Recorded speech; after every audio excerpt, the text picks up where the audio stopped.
We are back out on the road. The D-backs in Cincinnati for the weekend, beginning the fourth of 6 three-city road trips this season. And tonight, the first of 3 along the banks of the Ohio River on a hot, muggy night in Cincinnati, Ohio. It's D-backs baseball on Fox Sports Arizona. Good afternoon from Great American Ballpark, and welcome to the broadcast. Steve Berthiaume, Bob Brenly along the way. Your pitching matchup here tonight, Dan Straley, the right-hander, goes for the Reds, and Archie Bradley for the Diamondbacks. Bob, this could be a tricky start for Archie. Small ballpark, couple of tough left-hand hitters in that Reds lineup. Yeah, a couple of real tough lefties. One we're very familiar with, Joey Votto. He's been the anchor of this Reds offense, for the anchor of the Reds team, for that matter, for the better part of 10 seasons. Having another one of those years. It kind of started like Goldie. Wasn't his typical self offensively, but lately he has been red hot. Yeah, Joey Votto was recently as May 23rd was hitting .203 on the season, but since then he's hit .331. On the other hand, you've got Jay Bruce. He's out there in right field, 66 RBIs, leads all National League outfielders. Well, he's out there in right field for tonight. Jay Bruce living through the trade rumors that have been circulating around him for the last month or so. Reds insist they're not interested in trading Jay Bruce unless the package really knocks their socks off, but he's having himself an outstanding year, on pace to hit over 30 homers, drive in over 100. Just about set to go, the Reds and the Diamondbacks, first of 3 here from Great American Ballpark in Cincinnati. First pitch coming up on Fox Sports Arizona. Diamondbacks baseball on Fox Sports Arizona is brought to you by CenturyLink. Switch to CenturyLink Prism TV for an advanced TV experience. Learn more at cprismtv.com. By Jack in the Box. Taste the all-new Double Jack Burger today, only at Jack in the Box. By Oregano's. Step up to the plate for a guaranteed home run at Oregano's, your neighborhood pizza joint, location statewide. By Tire Pros. For the best selection of Continental and General brand tires, visit your local Arizona Tire Pros today. And by your Valley Honda dealers, where you get more standard features for less money.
Sports Arizona is brought to you by Lone Butte Casino. Get in on big wins. By Chaz Roberts Air Conditioning and Plumbing. Choose Chaz. By Mercedes-Benz, the best or nothing. By Mattress Firm. Save money, sleep happy. And by Gigablast, 100 times more powerful internet from Cox. Bring on tomorrow. Hot and muggy along the Ohio River. We're in downtown Cincinnati. A long road trip begins tonight, the first of 3 against the Reds. First pitch coming up next on Fox Sports Arizona.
American Ballpark in downtown Cincinnati, Ohio. Steve Berthiaume, Bob Brenly, and Jody Jackson with you.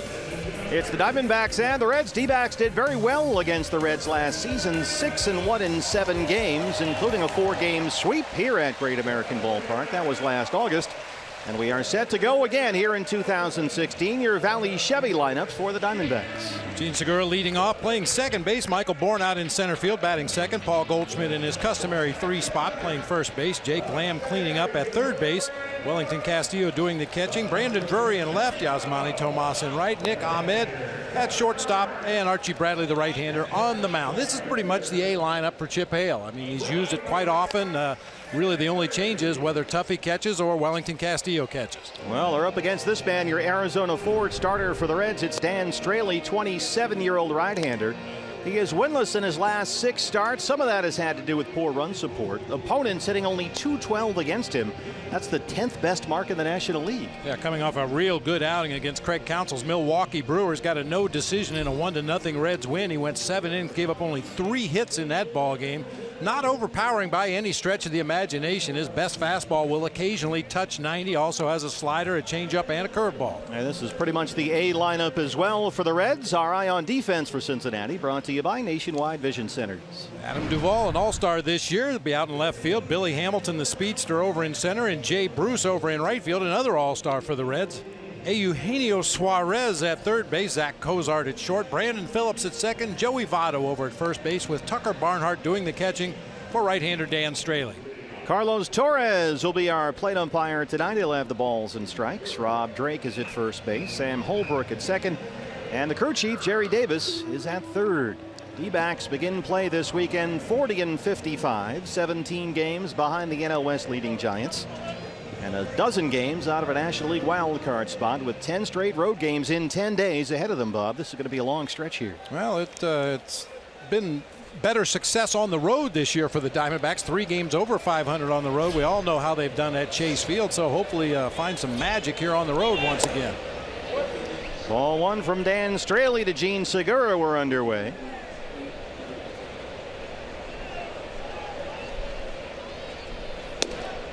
There's a strike, and it's 1-1. Segura batting .311. He's got 7 home runs. He was hitting him into the upper deck in left field in this ballpark during batting practice. Easily, this is a tiny, tiny ballpark. It really is a bandbox, especially when you get the wind blowing a certain direction. There's a little slot up behind the on-deck circle on the third base side, and this is driven deep to center field. It backs up Billy Hamilton, still backing up, and there it goes. Gene Segura leads it off with his 8th home run, and just like that, it's 1-0 Diamondbacks. Just about to say there's a little bit of a wind tunnel from center around to right field when the wind is coming through that split in the upper deck behind third base. Gene Segura taking advantage, although he didn't need much help with that one. That ball was absolutely blasted to straightaway center. That's the deepest part of the ballpark. 404 to that little nook or corner or cranny out there, and well, he got a hanger and he delivered it to dead center field. Yeah, just a center cut fastball. Billy Hamilton with his speed plays extremely shallow, and just wasn't quite fast enough to jump the fence and get up there in the batter's eye to make the catch. Jumbo Jack, a free Jumbo Jack tomorrow from our friends at Jack in the Box for the purchase of a large drink. Michael Bourne taking all the way on the first pitch, fouls the second pitch into the seats, and he's down 0-2. Good start for the Diamondbacks here. Gene, the hitting machine, leads it off with his 8th of the year. Ball 1 to Bourne, who's hitting .271. He's homered twice. Michael never a home run hitter, but he has homered 4 times in this ballpark over the course of his career. 2-2.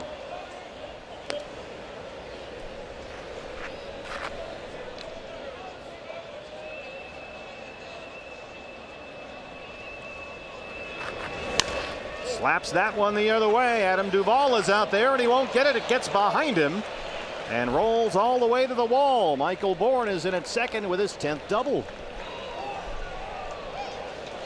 It looked like Duvall might have had some issues with the sun. Just didn't get a great jump on that ball, and then once he did find it, he couldn't get in there quickly enough to make the play. Tries to back off of it at the last instant. It gets right by him all the way to the wall. Good start. Double and a home run. Here's Paul Goldschmidt now.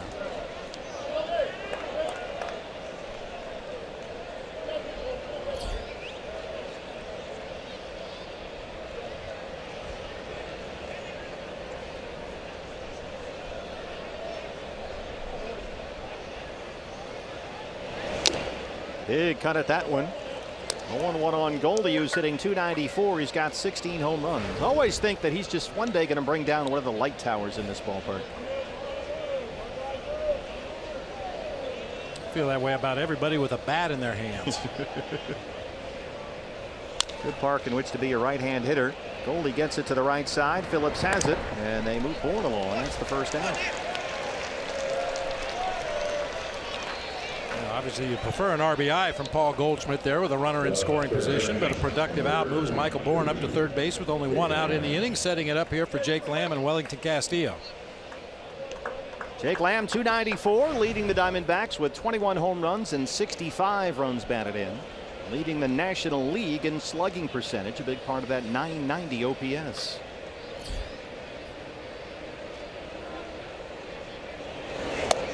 Does this ballpark, you think, Bob, favor a right-hand or a left-hand hitter? I think maybe lefties a little bit. Like I said, depending on where the wind is blowing, and it's really hard to tell in here. The flags are at half staff out in center field and not moving a lot right now, but just from anecdotal experience, it seems like it carries better to right field. Look at how the Reds are lining up with 3 infielders in on the right-hand side for Jake Lamb, with Bourne at third and 1 out. 2-0 pitch. Misses, and it's 3 balls and no strikes. It's got to be a little nerve-wracking for those 3 guys with their toes on the grass on the right-hand side.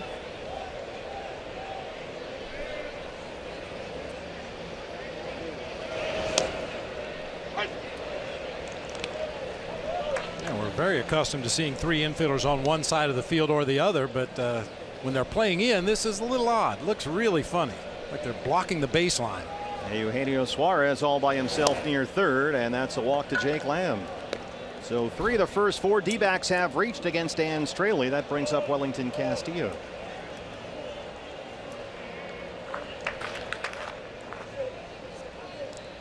A chance to put a big crooked number up here. 261 and 10 homers for Welly.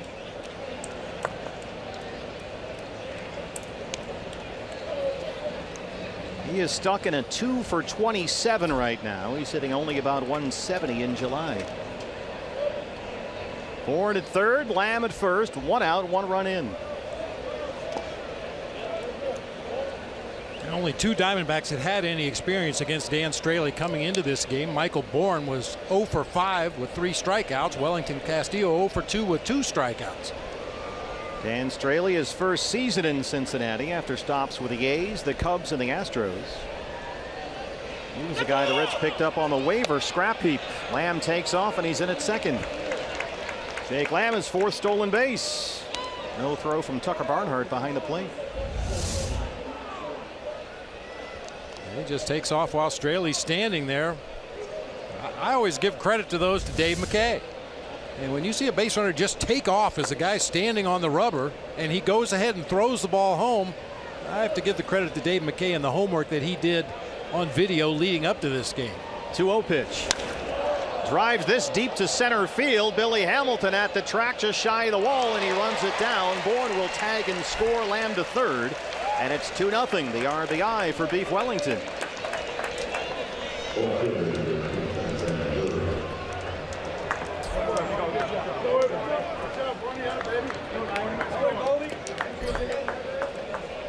Get him on that dish. Wellington Castillo, much like Goldie, would have preferred to have that ball drop out there for extra bases, but sac fly to center field pushes the lead to 2-0 here in the first.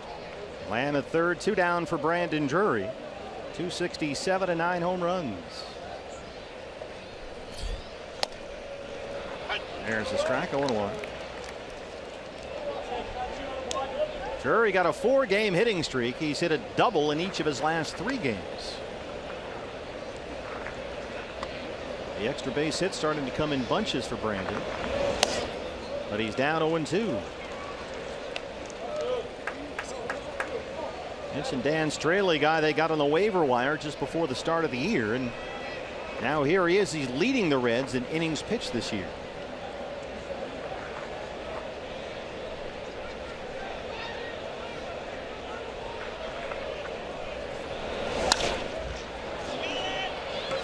Shallow center for Hamilton. But the Diamondbacks get busy. Gene Segura leads off the ball game with his 8th home run of the year. Wellington Castillo adds an RBI. Diamondbacks get 2 in the first. Archie Bradley coming up.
2-0, and your Arizona Ford starting pitcher for the Diamondbacks is Archie Bradley. 3-5 in 12 starts, a 4.37 ERA, 69 strikeouts in 70 innings, and Archie, Bob, has completed 6 full innings in 4 straight starts. You'd like to see that trend continue, and you know, for Archie, each time out, he's looked a little more confident, a little more poised out there on the mound. The results haven't always been exactly what he wanted, but at this stage of the season, for a young pitcher like Archie Bradley, that confidence is ever so important. As team spotted him to a 2-run lead, put a 0 up there in the first. Well, right away, you look to see how the Diamondbacks will defend against speedster Billy Hamilton. Goldie in on the grass at first, Jake Lamb at third. Hamilton 27 stolen bases on the year, one of the fastest men in baseball, and he belts the first pitch into center for a leadoff single. Your Valley Chevy lineup for the Cincinnati Reds. Billy Hamilton just let it off with a base hit into center. He'll be out in center field defensively. Zach Cozart at short, Joey Votto at first, Jay Bruce in right field with Adam Duvall in left, Brandon Phillips at second base, Eugenio Suarez at third, Tucker Barnhart doing the catching for right-hander Don Straley. Well, right away, Archie has to go into the stretch and worry about Billy Hamilton over there. 27 stolen bases. He's been caught only 5 times. Here's Zach Cozart, the shortstop. Yeah, it's really, really important. You make Billy Hamilton stop. He's still going to steal his share of bases going from a standing stop, but if you don't make him stop, you're not going to give your catcher any chance to throw him out. He likes to try to get that walking lead and just keep on going. Very aggressive base runner out there. Tremendous speed. Long sent by Archie. Somebody called timeout. There you go. Hamilton third in the National League in stolen bases. He's behind Milwaukee's Jonathan Villar and Starling Marte of the Pirates. Hey, you mentioned the defense when Billy Hamilton was at the plate, and we didn't even get a chance to talk about it. Not only do you have to draw the corners in to protect against the bunt, but the guys in the middle have to come in a couple of steps because of his speed. There he goes. Here's the throw from Castillo, and they got him. Wellington Castillo throws out Billy Hamilton. That's one to put on the resume for Welly. Yeah, Wellington Castillo's done a nice job against the Red speedster in his career. 6 stolen bases and now 6 caught stealing. Throw was just a little bit high, but Gene Segura able to get the tag down there quickly as Hamilton does one of those swim moves trying to get around the tag. Tried real hard to get that right arm in there around the glove of Segura. I think they're going to check this one. I think they might have a case too. A nice adjustment on the headfirst slide by Hamilton trying to swim around that glove, and he may have gotten a hand in there before Gene applied the tag. Let's see. Right. See that left arm come back. Yeah, it looked like the right hand. Tough to tell if there was any contact with the glove on the right arm, but at least on that particular angle, it looked like he got in there.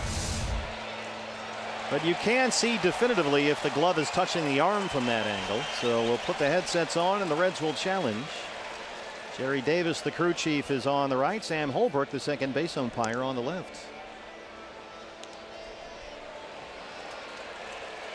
With recent rule changes, you're not allowed to block home plate anymore, but there's no rule against blocking second base. And if you've got a guy that you know is going to slide head first, why not drop a knee down in front of the bag?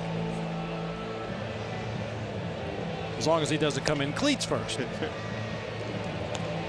I mean, we've seen Nick do that a few times, sometimes by accident when he loses his balance as he gets over there to cover the base. Other times intentionally, he'll go sliding into the bag at second as the runner is sliding in from first base and effectively block the bag and make the tag. They've shown a few different angles on the scoreboard here, and it sure looks like that hand gets in there.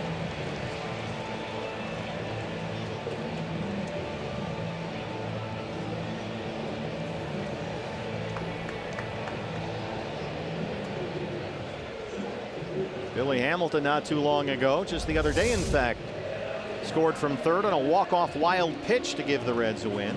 And then earlier, just a few games before that, scored from second on a ground ball out, didn't he? Yeah. He is safe at second. Stolen base number 28 for Hamilton. The out call is overturned. He did get the hand in there. Now watch the first pitch. He might take off for third base. Oh yeah. Any kind of a delay or disruption in the game, he uses that to his advantage, tries to catch the defense unaware, and he might take off for third base on the first delivery here. 148 on the replay review. Stolen base for Hamilton, a 1-0 count on Zach Cozart, the shortstop.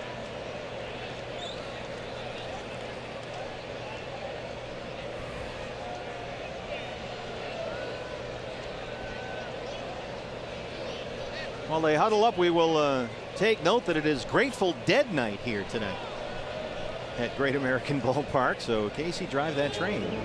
And all the Reds players giving deadhead looks. There's a lot of mascots walking around wearing tie-dye. And it seems appropriate on Grateful Dead night here at Great American Ballpark that Gene Segura's home run went 420 feet. Some people know what I'm talking about. I'm not nearly cool enough to know what that means. Hamilton holds, and that pitch is in there for a strike, 1-1.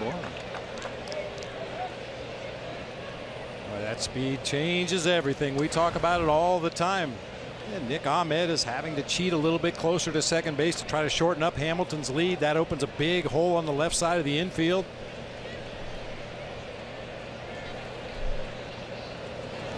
Well, you got to pay attention to Cozart. You saw the numbers a moment ago. 15 homers. He's already tied his career high. He homered here Monday in a win over the Braves. Good bounce back season for Zach Cozart after a horrific knee injury last year. 2 balls and a strike. Play on at second. Ahmed sneaks back in there.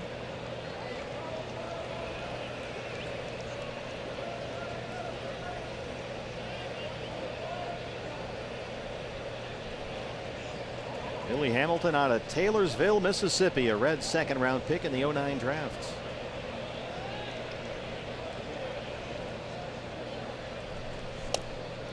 Fastball away, missed, and Archie's behind 3-1. And he's got the 2 dangerous lefties coming up in Joey Votto and Jay Bruce.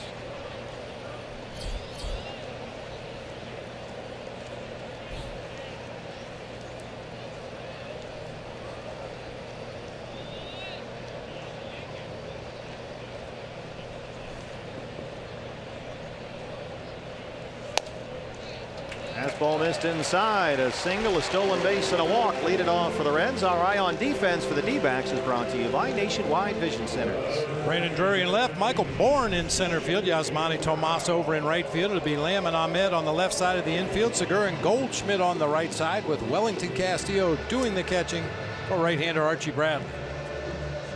The left-hand hitting Joey Votto steps in. Votto in the Reds series here earlier this week against the Braves, homered both on Monday and Wednesday. 271 and 16 home runs. He begins tonight with a 6-game hitting streak, batting .550 since the All-Star break.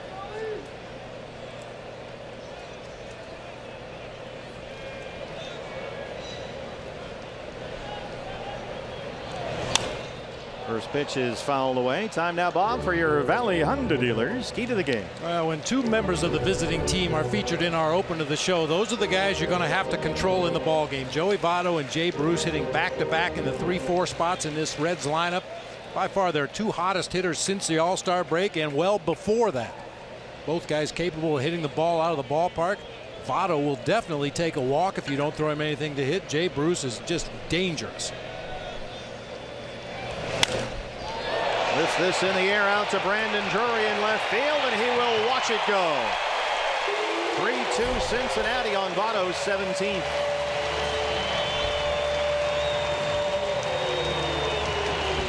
You were saying about the lefties. Yeah. Votto showing great opposite field power that time. Unlike a lot of power hitters in the game, Votto chokes up on the bat, stands very close to the plate.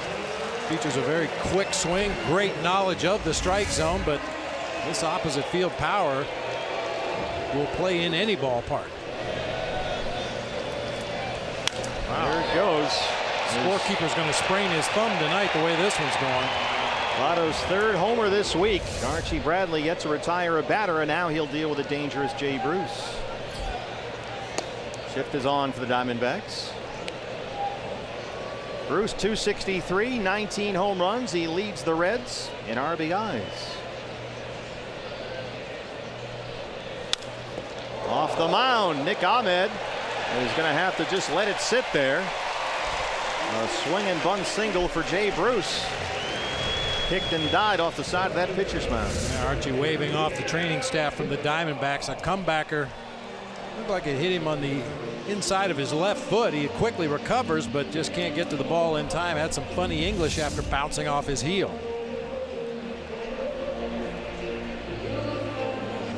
Well, Mike Butcher going to come out and check with the umpire.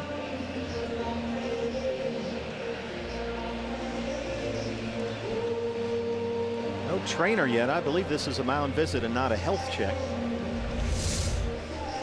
Get another look here. Plant leg, the left leg, looked like it hit him on the inside of the foot, but he quickly recovers. Ball just checked up and went farther away from Archie than he was expecting. Mike Butcher going to let the plate umpire Carlos Torres come up. Mike's already used his allotted 30 seconds and he's still going here just to give Archie a breather. And he's got more trouble waiting in the right-hand batter's box. It's Adam Duvall, who just came back from the All-Star game of the Home Run Derby. No left fielder in the major leagues has more homers or RBIs than Adam Duvall.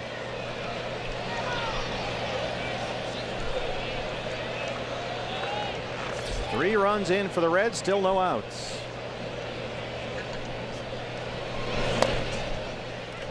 We saw, Bob, in the Home Run Derby in San Diego that Adam Duvall has a perfect stroke, it would seem, for this ballpark. A right-hand hitter, very short, quick swing, straight to the ball. This park might be a great fit for him. I think a lot of ballparks are going to be a great fit for Adam Duvall, but you're absolutely right about this particular ballpark. You don't even have to square it up to get it out of this yard. But he has that short, quick, almost like a choppy swing. Gets the bat to the ball in a hurry. And to call it a breakout season for this 27-year-old would be a big understatement. The All-Star game, the Home Run Derby.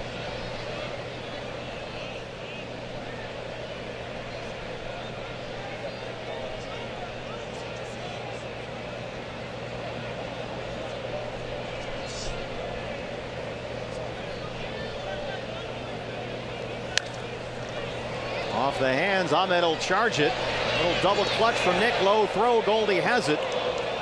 Jay Bruce is in at second and they get the first out.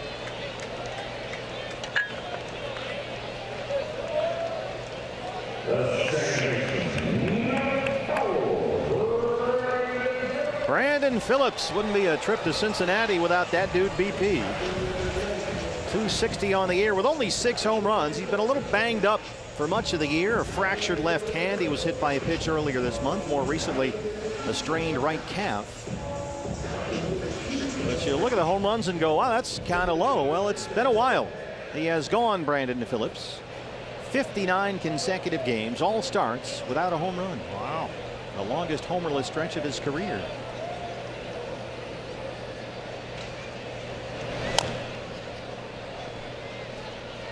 It's especially troubling considering half of those games were probably in this ballpark. Yep.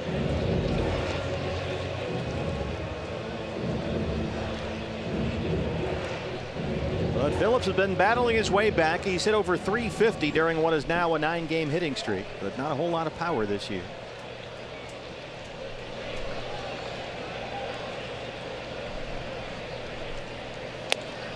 Fastball up and in. Did it get him? Yes, it did.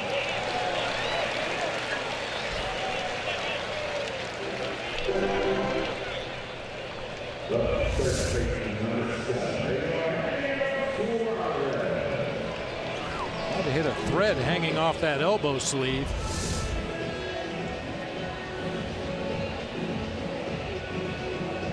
Hit by pitch is subject to review. Glenn Sherlock on the phone with the D-backs video coordinator Alan Campbell. Looked like Charles was saying not enough. That's the determining factor. Is there enough evidence on the video replay to cause the umpires to overturn their call? And clearly see Sherrill saying not enough. That may have just grazed that right forearm ever so slightly. That pitch was cutting in on Phillips that time. So now Bruce at second, Phillips at first. Still just one out. And the batter is Eugenio Suarez, the third baseman.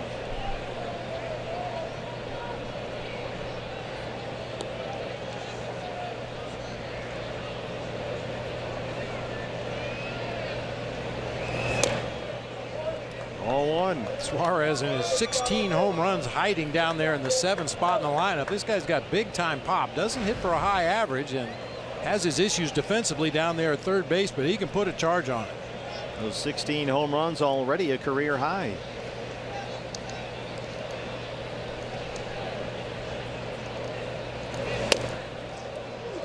Archie behind 2-0. Suarez 7 hits in his last 4 games. He homered here on Monday in a win over Atlanta.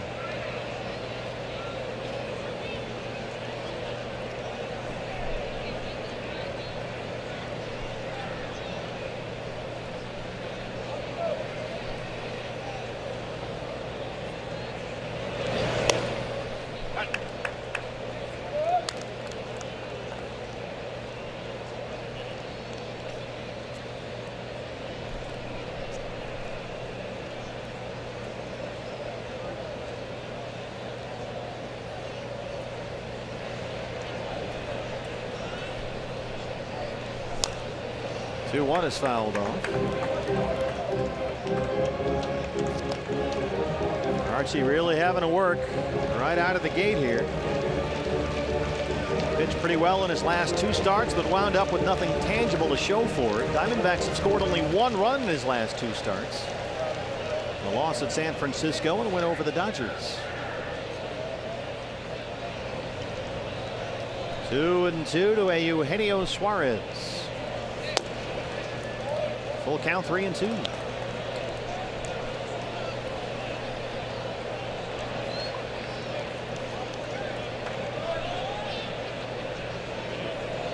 Archie so far has walked 1 and hit a batter.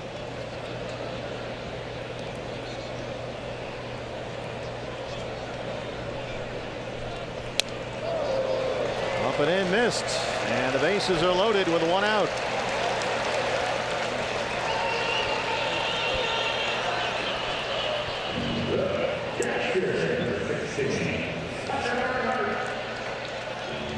That'll bring up the switch hitting catcher Tucker Barnhart.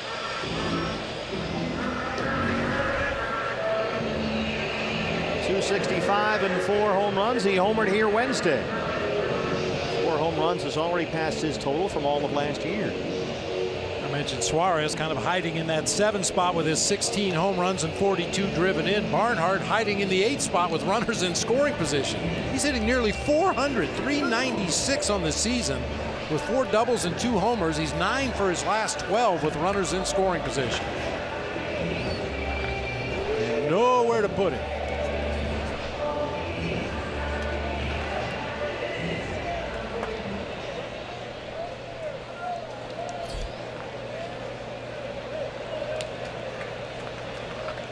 Bases loaded, 3 runs already in.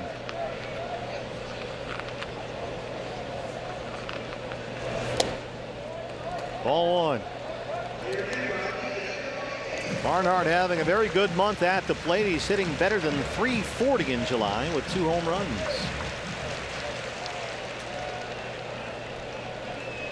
Bruce at third, Phillips at second, Suarez at first.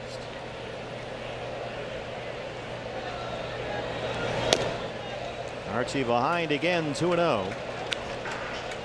So far, Archie Bradley, 23 pitches, only 10 for strikes.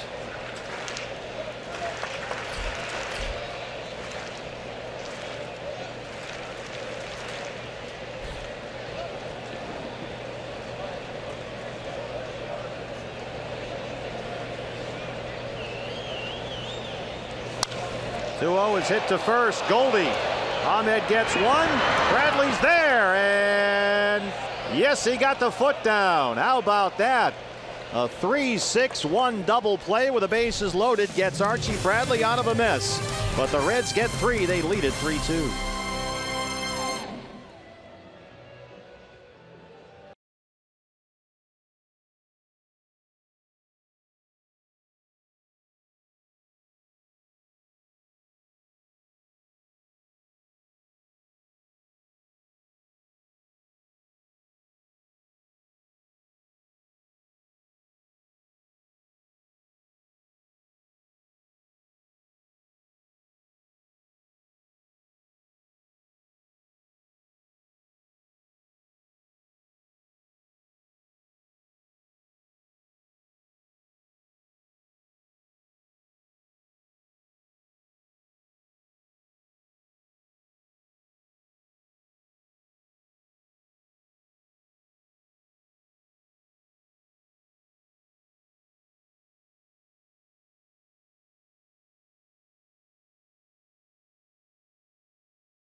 worse. Yeah, Goldie initiating this 3-6-1 double play, one of the rarest double plays you'll see in the game. Normally Goldie tries to get back to the bag, but that ball was just too far off the line. Archie Bradley makes a nice catch on the throw from Nick Ahmed and then drags his foot across the bag as he was sliding to the ground. Nicely done. So we're set to go in the top of the second. Dan Straley was down 2-0, suddenly leads it 3-2, and Yasmani Tomas will lead it off.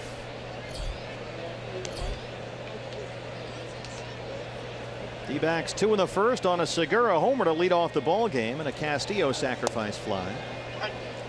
Reds get 3 in the Votto homer. And there's strike 1 to Yasmani, 252 and 13 home runs.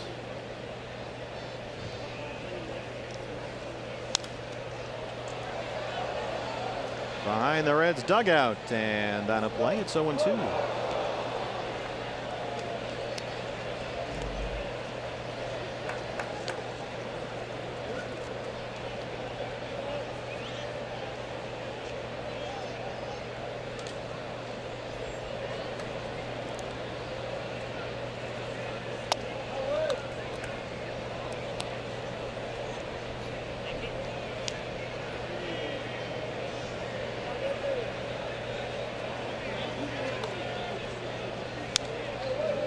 Reds pitching staff has been a horror show this year. A collective 5.32 ERA, the worst of the major leagues. No pitching staff in baseball has given up more home runs. In fact, Cincinnati pitchers have allowed 33 more homers than the next 2 teams right below them on that list, the Royals and the Twins. Tomas strikes out for a strikeout for Straley. Reds pitchers also lead the majors in walks, having issued 50 more bases on balls than any other team in baseball. Yikes. That's a bad combination, walking guys and giving up homers. It can get ugly in a hurry. Here's Nick Ahmed.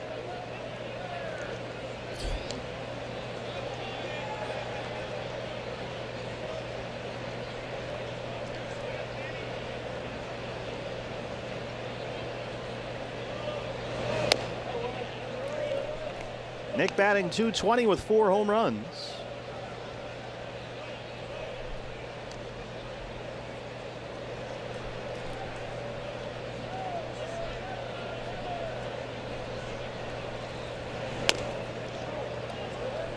He's at 2-0. Nick had a good run at the plate last month. He hit .280 in June. But he is just 6 for 40 in July. 2-0 missed, and it's 3 balls and no strikes. Yeah, you may notice that thumb guard on the top hand as Nick takes his at bat here. It's kind of awkwardly shaped. You can see a lot of the rubberized part is off the bat hand. Depending on where your bone bruise is, you can put the skinny part down in the palm of your hand, or you can put that big part down in the palm of your hand, depending on where the bone bruise or where the damage has been done on that right thumb. Full count, 3-2. One size fits all. You just move it around depending on how much padding you need and where you need the padding.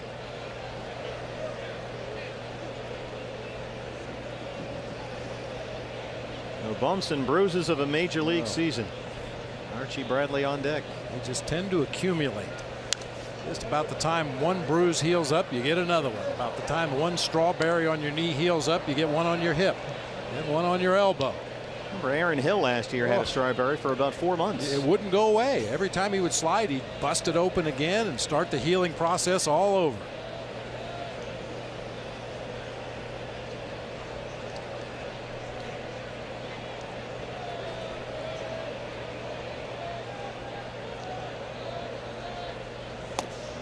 Well, Nick was ahead 3-0, but he strikes out. Back-to-back strikeouts for Straley. Open up the second. See a 4-pitch mix from Straley. He relies mostly on the fastball slider combination, but we've already seen the curveball in this game. We've seen a couple of straight changeups. He's not the kind of starting pitcher that can go out there and rely on 1 or 2 pitches to work his way through the opposing lineup. He needs to use everything. Strike 1 to Archie Bradley.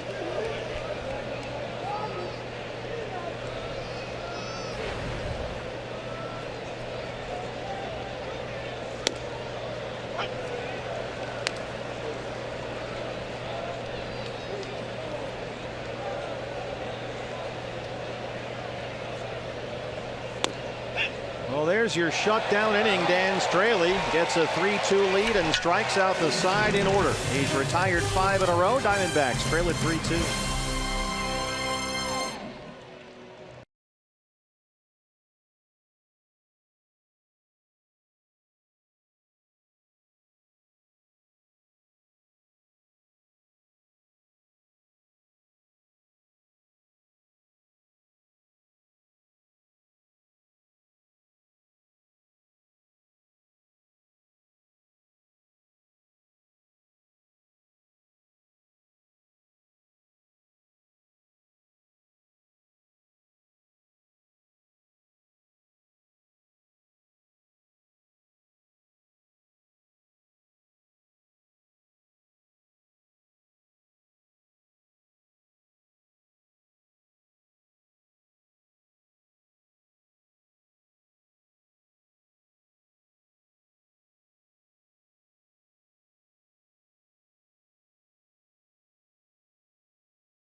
Circulating about Chip Hale's job security as manager of the Arizona Diamondbacks. And Chip Hale, I was able to speak to him earlier today, and he was not commenting on the rumors, and there's been, of course, no team announcement or no official statement from the team. But for Chip, he just said it is part of the business, and it is tough on family members, that's for sure, when rumors like this do circulate, guys. But, you know, it was great to be able to talk to Chip, certainly always candid. As a manager of the D-backs and being in baseball for 30 years. Chip is great about not hiding from the media. He will stand there and answer every question. Trying to get some momentum going on this road trip. Strike one to Dan Straley, the pitcher, who leads off the bottom of the second. And Diamondbacks fans are well aware that that's where the Diamondbacks have gotten most of their momentum this year, is playing on the road. 3 games over 500 when they're playing away from Chase Field this year. Not quite as good at home. And of course, the D-backs came in here last year and swept a 4-game series. Called strike 3. Straley, the pitcher, strikes out looking for a strikeout for Archie Bradley. I mentioned that Don Straley had to mix it up to be effective out there on the mound. Well, Archie mixed it up pretty good in that first inning through 15 fastballs, 6 curves, and 3 changeups. 24 total pitches. Votto's home run came on a fastball. Billy Hamilton hit the first pitch he saw up the middle for a base hit. Stole second, scored on the Votto homer. So he's now hit safely in 5 straight games, and 7 of his last 8 corners will come in. Lamb at third, Goldie at first.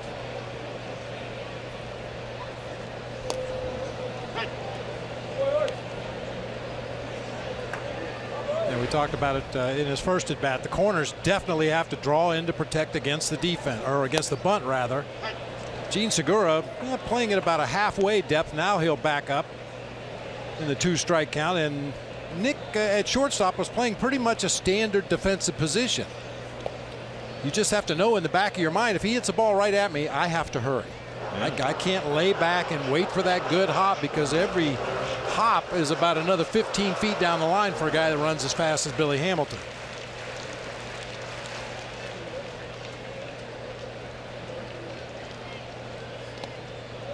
Two and two. They call it Billy Ball here in Cincinnati. A little take on the old Oakland A's Billy Martin teams.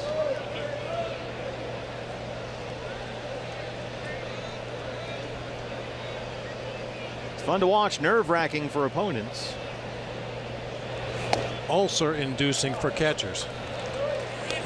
And it seemed like throughout my career, every time we faced a team that had a blazing runner like Billy Hamilton or Ricky Henderson, First batter of the game. Ball 4. Take your base. Oh, man. Slaps that into left. A base hit. Hamilton 2 for 2. Well, they want to keep him off the bases, but it's not working out so well so far. Please make him hit his way on. No free passes to this guy. He doesn't exactly try to overpower the baseball. Just get some wood on the ball somewhere on the ground, preferably, and then use those legs to beat him out. Zach Cozart walked and scored in his first at bat. Cincinnati sent 8 men to the plate in the first against Archie Bradley. 3 scored. 1-0.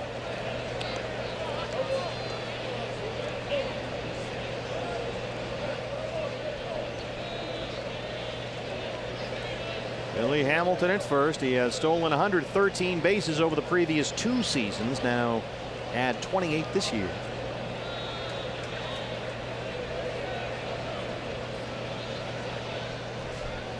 There goes Hamilton. Another throw from Castillo. That one's offline, and Hamilton is in there with his second stolen base of the ball game, his 29th of the year.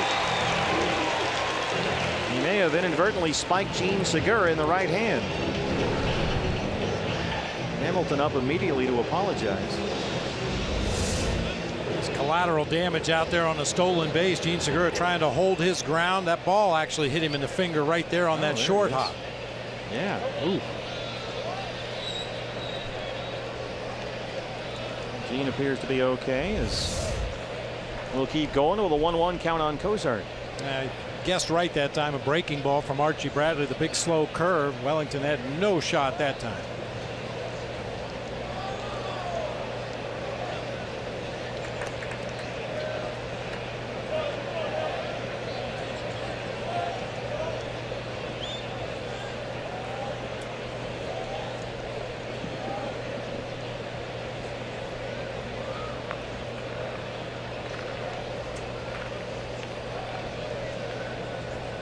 Hamilton takes off for third. The throw from Castillo. Not in time. 3 stolen bases in 2 innings for Billy Hamilton.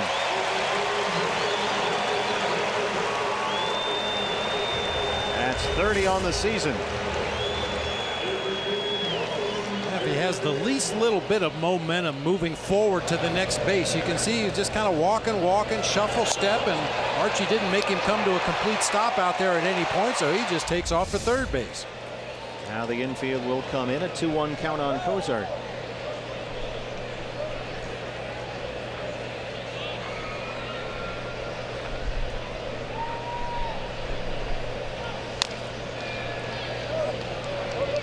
Archie's only thrown strike 1 to 5 of the 11 batters he's faced so far in this game. That's one thing that he had done so well over his recent starts. Jump ahead in the count. Put the hitter on the defensive. That gave him the ability to expand the strike zone with both his fastball and his curveball. Get some weak defensive swings, but falling behind 6 of these Reds hitters tonight. Yeah, the balls and strikes are just about 50-50 so far for Archie. 2-2 on Cozart with Votto on deck.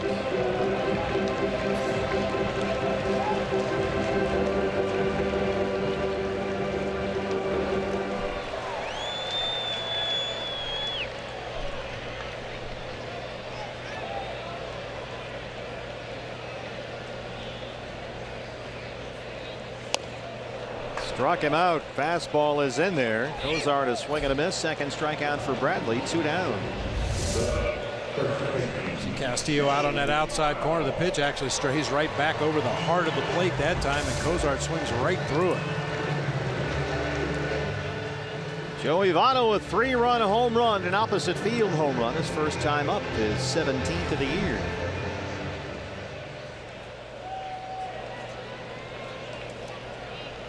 Bradley had a 2-0 lead, but Hamilton singled. Cozart walked. Votto homered. 3 batters into the bottom of the first. It was 3-2.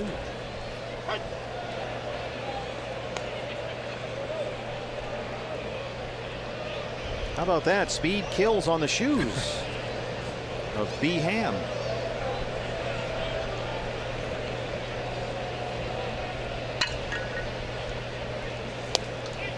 One and one. With Hamilton in third, they don't really shift for Joey Votto. Ahmed will shade toward the second base bag at shortstop. And you can't allow him to get too much of a walking lead down there at third base either. He might try to steal home. Probably not with the left-handed hitting Joey Votto at the plate. 1-2. Joey Votto would like a word with Carlos Torres.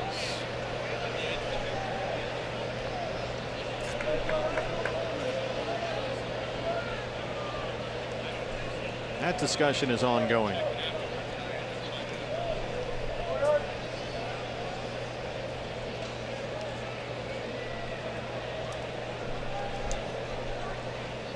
Really chokes up with 2 strikes, Joey Votto.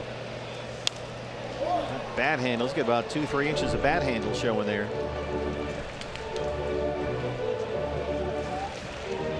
He takes great pride in his strike zone knowledge. He's drawn 67 walks on the season, to the dismay of the Reds fans that would like to see him swing away a little more often. And some of the announcers as well.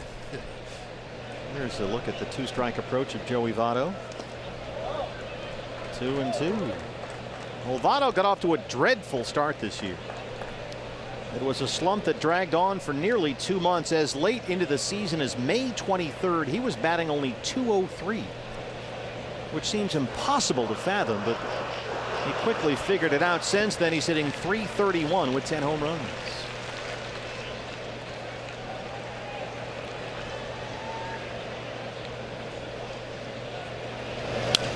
Slaps the 2-2 foul.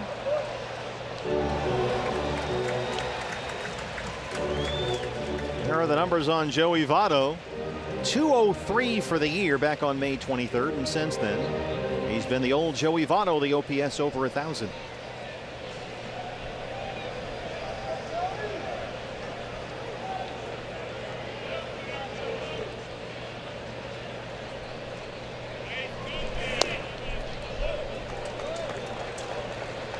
Full count, 3-2. Jay Bruce on deck.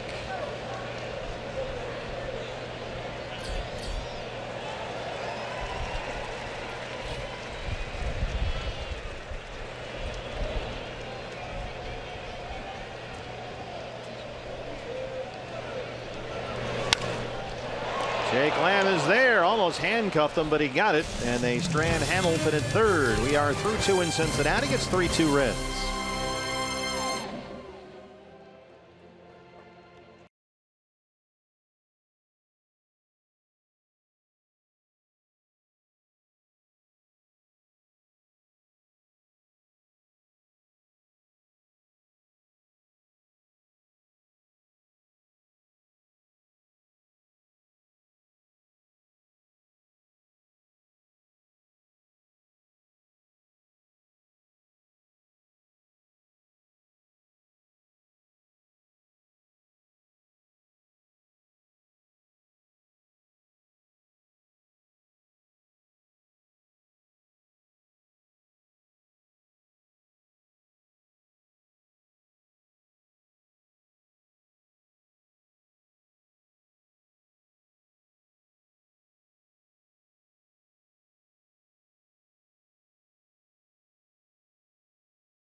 Fans at D-backs home run tonight, like the one Gene Segura hit leading off the ball game, means a free jumbo jack tomorrow at participating Jack-in-a-Box locations with the purchase of a large drink.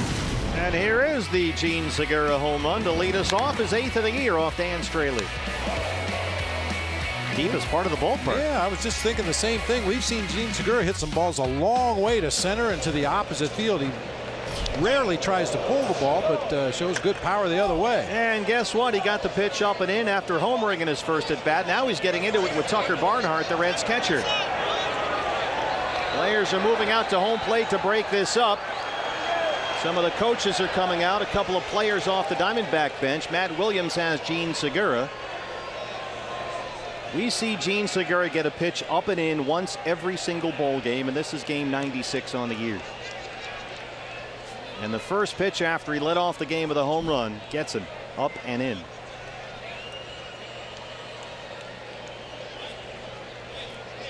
Umpires are going to get together. We'll see how they want to handle this.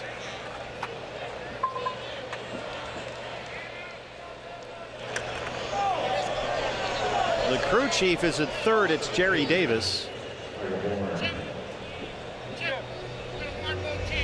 They're going to warn both teams. I mean, it could have been just a coincidental pitch that got away from Straley, but under the circumstances, you can understand Gene Segura not buying into the accidental pitch getting away. And you know, you look at these two ball clubs, really not much left to play for, but personal pride for the rest of the season. And Dan Straley trying to make a statement perhaps to Gene Segura, and Gene Segura wanted to make a statement that he's not going to take that. I like the fact that the umpires got together and then decided to warn both benches. Well, the crew chief, Jerry Davis, is down there at third base, so I'm sure nobody on this crew wanted to do anything without consulting the crew chief, who's been through all the battles before. He's seen it happen before, and I'm sure Jerry was the one that said, let's issue warnings right now and put an end to this. So hopefully. Segura at first to lead off the third. Here's Michael Bourne. Michael doubled to left his first time up.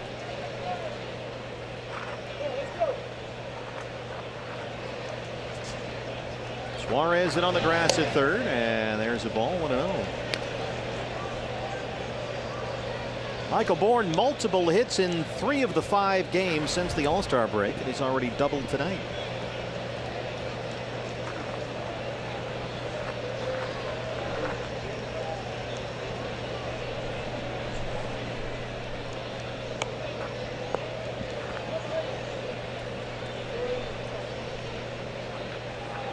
It's probably not the right time to drill somebody leading off an inning.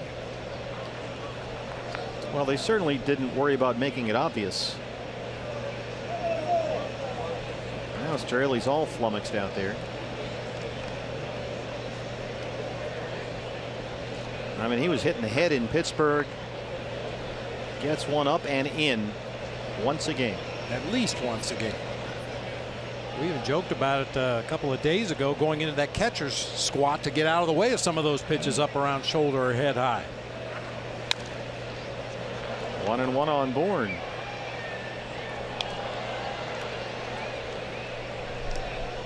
You know, it's funny, you go down that Reds dugout and ask their players and coaches, did he do that on purpose? Oh, no. Why would you want to hit the leadoff man? Come on. Put a guy on base. Go to the third base dugout. Did he do that on purpose? Absolutely. No doubt about it.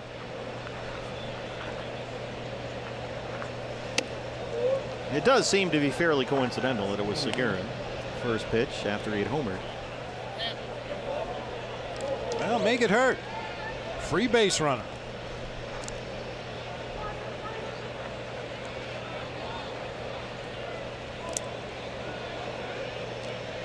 Gene's already taken a baseball in the bare hand on that Hamilton stolen base. It hurt him. Now he's been hit on the elbow or somewhere in there.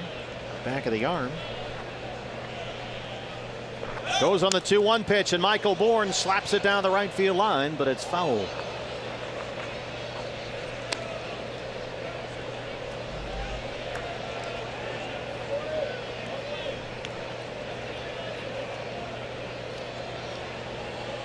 Two teams that have had difficult seasons.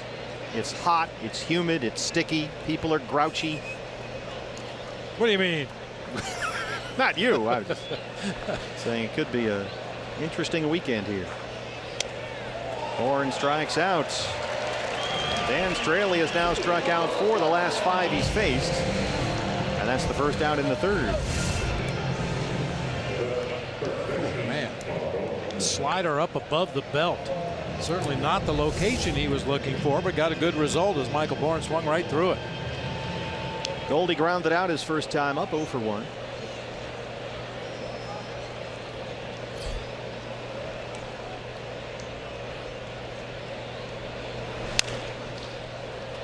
Suarez at third, Phillips at second, and they roll it.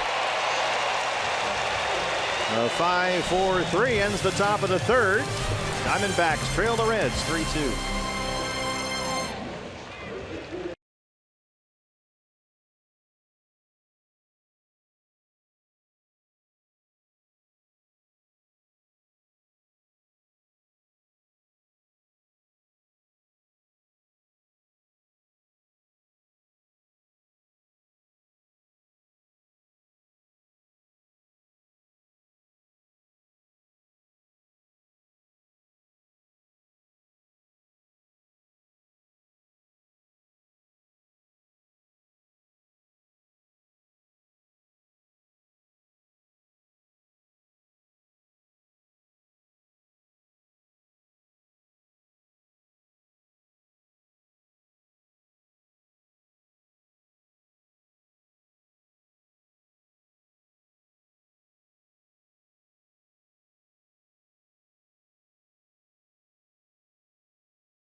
Diamondbacks trail the Reds 3-2. Hey, D-backs fans, if you can't catch the games on TV, you can stream them live now on your mobile device with the all-new Fox Sports Go app. Just download the app and take Fox Sports Arizona and D-backs baseball with you wherever you go.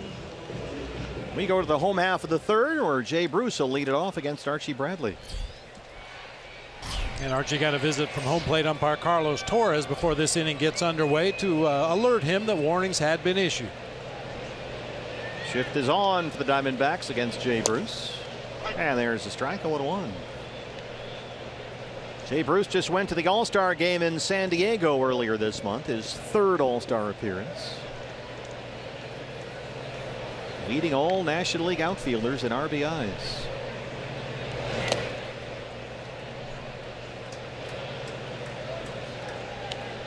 Pretty slow month at the plate for Jay Bruce. He's hitting 182 in July.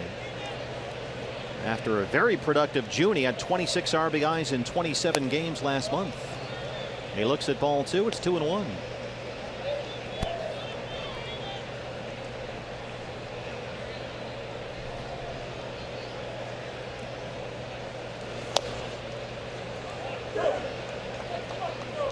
Archie having trouble spotting the fastball.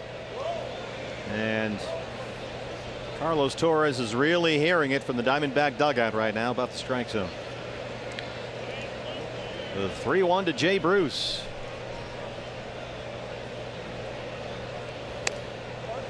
He walked him. That's the third walk of the ball game issued by Archie Bradley. He's also hit a batter. A leadoff walk in the Cincinnati third brings up Adam Duvall. Duvall grounded out his first time up, another Reds All-Star.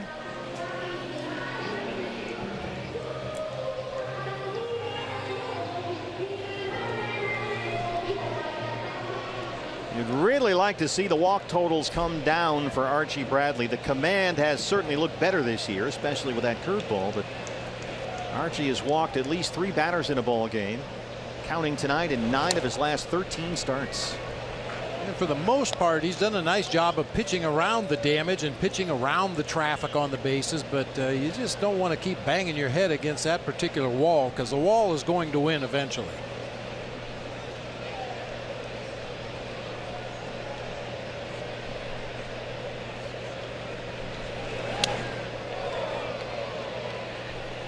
Well, the command is a problem. It's 2-0. Wellington Castillo not liking what he sees.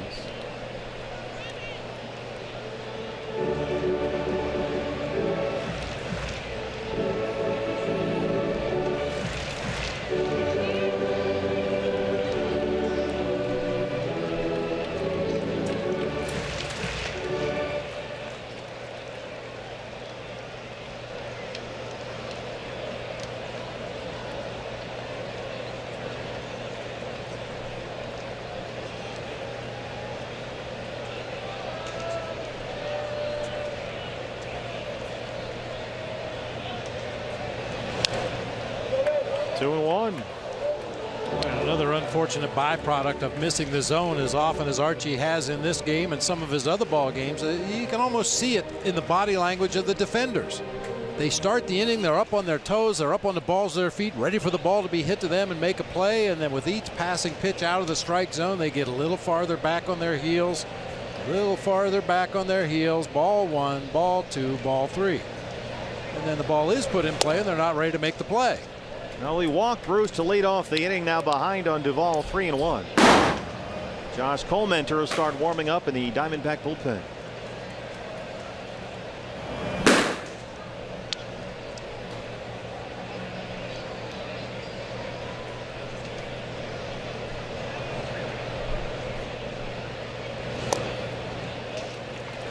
Back-to-back walks open up the Reds' third.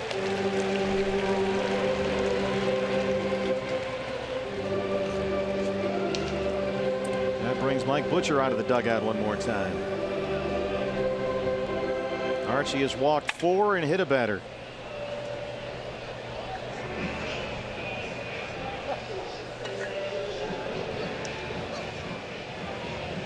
This is one of those tester games for Archie. It's clear he doesn't have as good command tonight. His stuff is average from what we're used to seeing from Archie Bradley, and this is one of those ball games. Moving forward, you're going to run into a bunch of games like this. You don't have your best stuff. You don't have your best command. You still have to find a way to keep your team in the ball game. Carlos Torres out to break this up.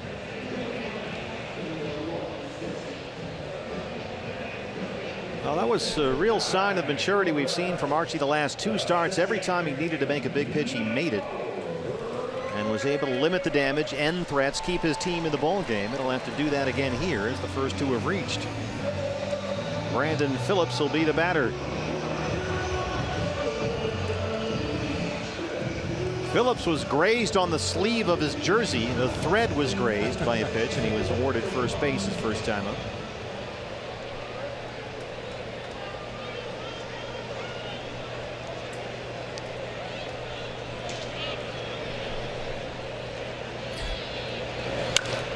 Drives the first pitch toward the right field foul pole, but it's in the seats. Now, the Reds do use the sacrifice bunt more than most teams in the National League. They're 4th in the National League in sac bunts this year. Brandon Phillips actually has 1.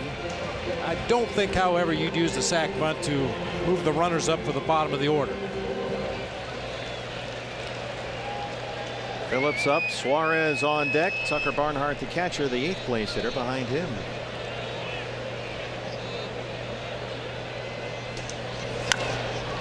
Oh, 0-2.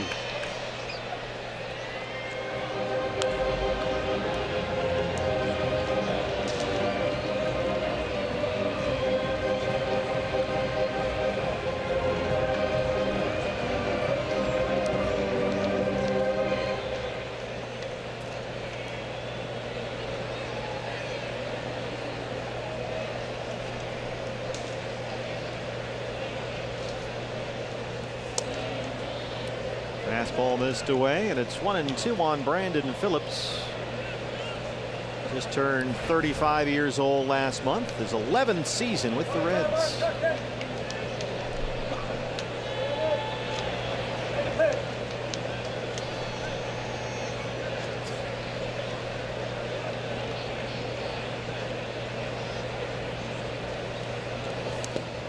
Bounced the 1-2 pitch.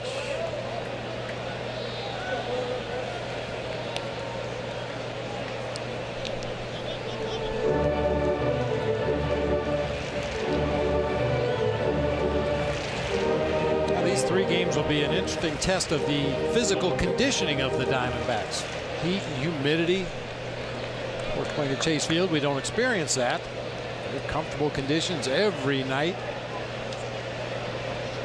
It's a nice night here, but boy, it is humid in Cincinnati this weekend.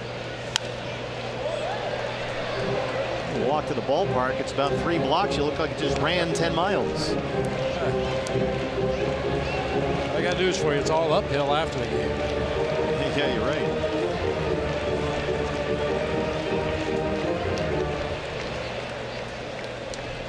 This is your Coshocton weather. This is late July in Ohio. Absolutely. This is exactly what you expect. Possibility of some pop-up storms later this evening. Heat and humidity about the same every day.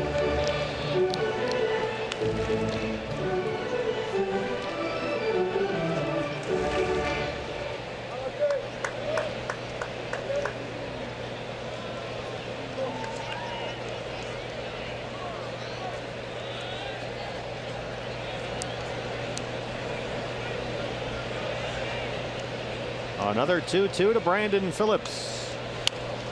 Little check swing roller. Archie lets it go. Segura will take it. The runners move up.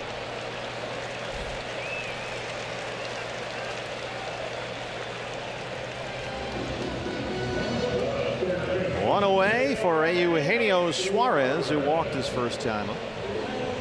Yeah, you saw Archie let that ball go through, figuring that Jean Segura had a better play, maybe even a possibility of a double play, but it just wasn't really hit hard enough for Jean to do anything other than take the out at first base. Jay Bruce is the runner at third. Adam Duvall at second.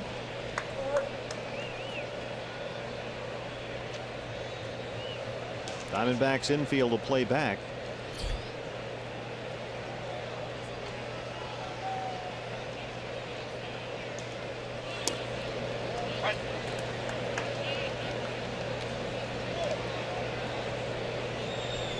Well, Archie has thrown first pitch strikes to 3 of the first 4 batters in this inning.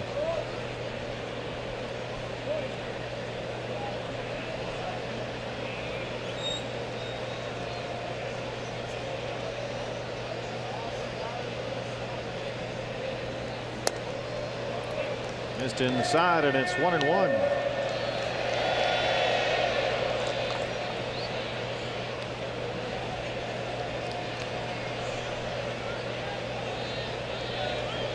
Suarez hot lately, 7 hits in his last 4 games.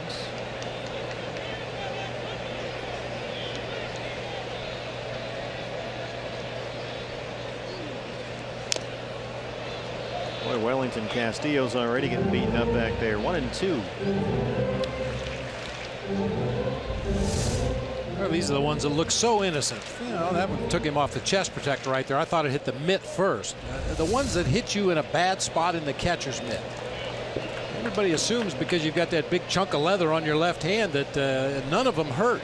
But when you get it out where the fingers are, away from the pocket of the glove, out toward the little fingers, especially out toward the fingertips, man, that'll sting right through the glove all the way up to your elbow. Suarez chases that one. Big curveball, and Archie gets a big out number 2. Good location for a 2-strike curveball. Started near the bottom of the strike zone. Batter recognizes that it might be a pitch in his zone. By the time he swings, it ends up in the dirt. Well, this is what we were talking about in regard to Archie in his last 2 starts. Every time he was in a jam like this, he figured out a way to either limit the damage or get out of it entirely. And he's in that exact same scenario right now.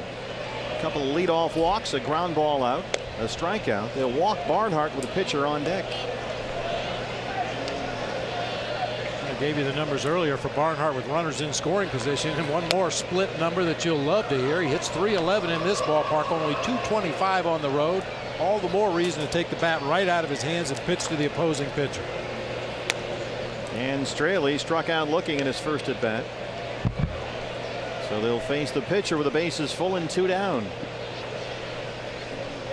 That'll be 5 walks tonight through 2 2/3 for Archie Bradley.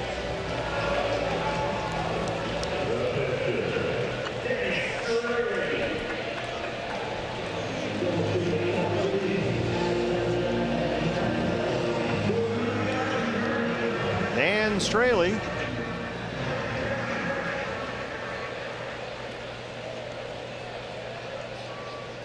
Oh for 26 now on the season with 22 strikeouts. Stay high.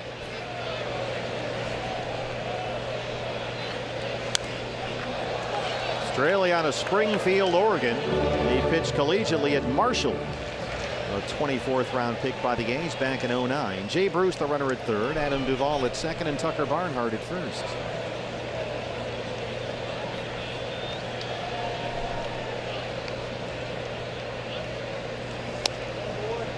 Oh and 2.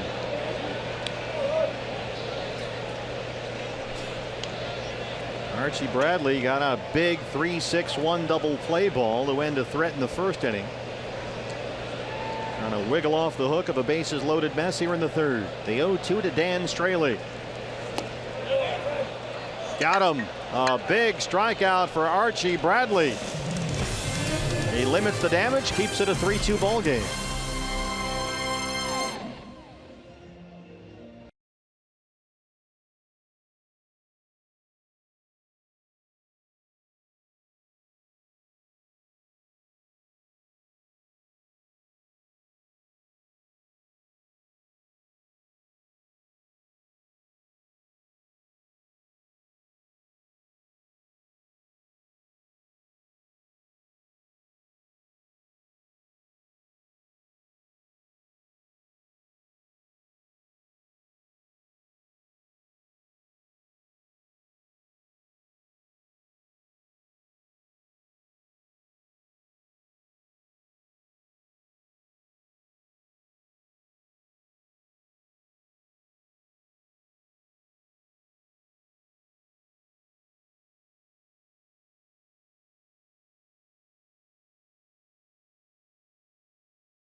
Coverage of baseball brought to you by T-Mobile. A look around the rest of the National League West.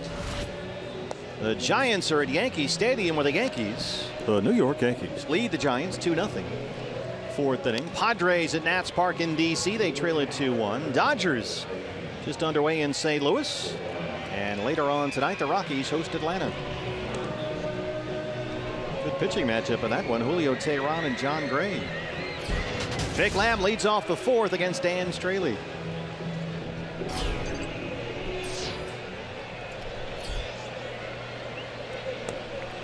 Jake walked and stole a base his first time up.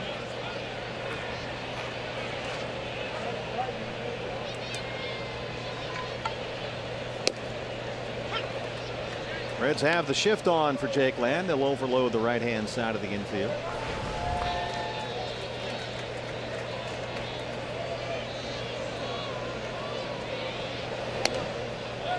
Can't check his swing, and it's 0-2.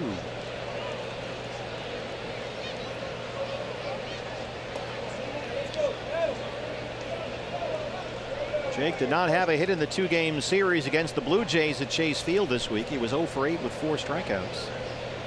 That snapped a 5-game hitting streak. And he strikes out to open up the fourth.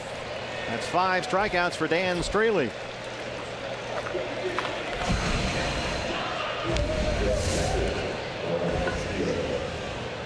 Change up in the dirt that time from Dan Straley. I mentioned he's not overpowering with any of his 4 pitches, but if he mixes them up properly and hits the right location, he can get his share of strikeouts as well. Dan Straley began this year in the Reds bullpen. He moved into the rotation in the middle of April. Record not all that stellar. Came into the ball game 4-6, but some of that has been run support, lack thereof. Here's Wellington Castillo. But Straley leads the team in innings pitched, and he generally works into the 6th or the 7th. He has completed at least 6 full innings in 12 of his last 15 starts, and Castillo needs a new bat.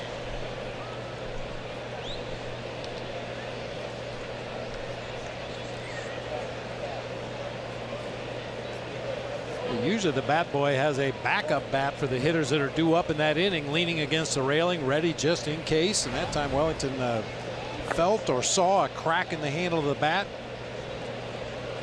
Caught the bat boy snoozing over there. Eating a Bob's Big Boy down there or something. Just keep the bats away from that chili. That'll eat right through the wood. That is a regional delicacy. Yeah.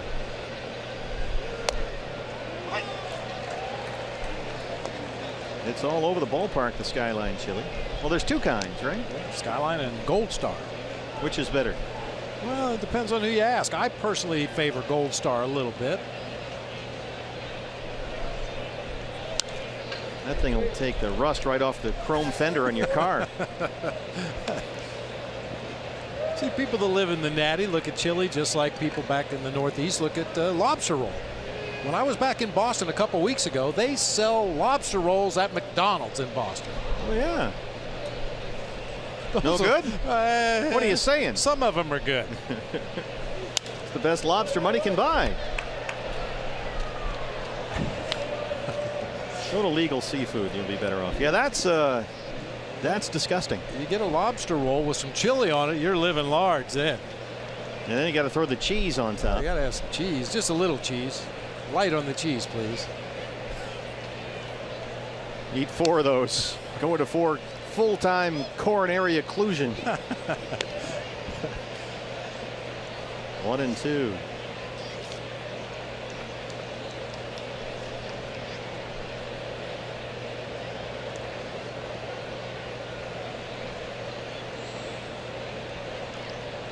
Every ballpark has its unique food item. Sure. This is going to get into the seats and out of play.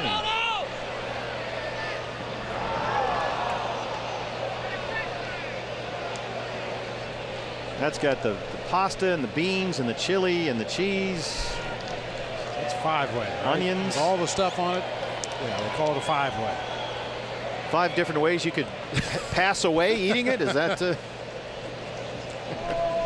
delicately measured amount of cheese. It has had just a little too much in there. Whoa.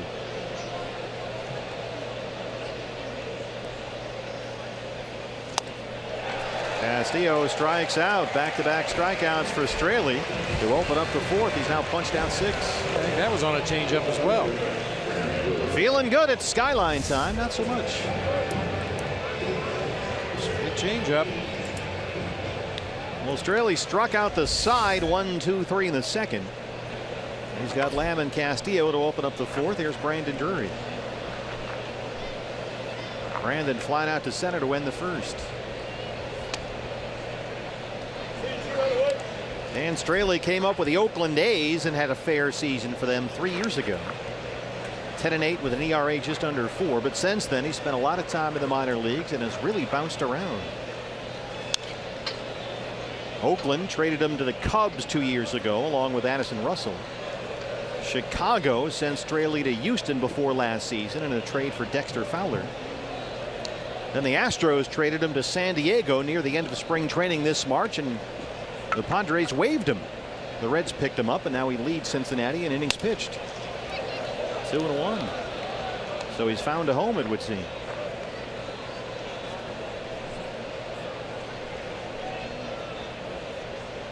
He spent most of the last 2 years in the minor leagues.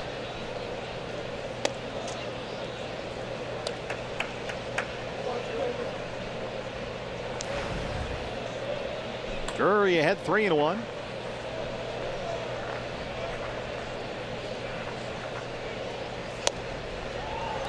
And it's a 2-out walk. The second base on balls issued by Dan Straley brings up Yasmani Tomas. I mentioned Straley doesn't throw hard, 88 to 90 with his fastball, has a 4-pitch mix, and guys like that, you really have to pitch your way onto somebody's roster. If you don't light up a radar gun or have a fall off the table breaking pitch or a split finger or some other kind of a trick pitch that you can get hitters out consistently with, you really have to battle to find your way onto a major league roster with average stuff. It's been a battle for him to stay on a major league roster up until this year. Tomas, who struck out on his first at bat, drives that deep to left center field, and that ball is off the wall. Matt Williams will stop Drury at third. Tomas jogs into second with his 17th double.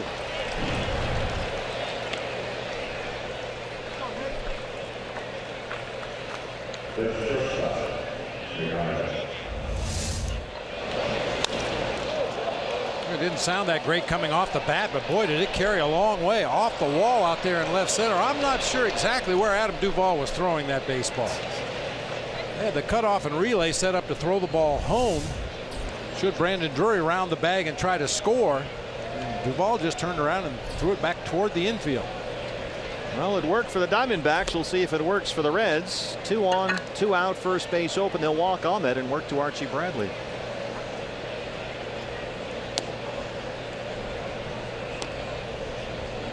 Archie struck out looking in his first at bat. This will be the third walk for Straley.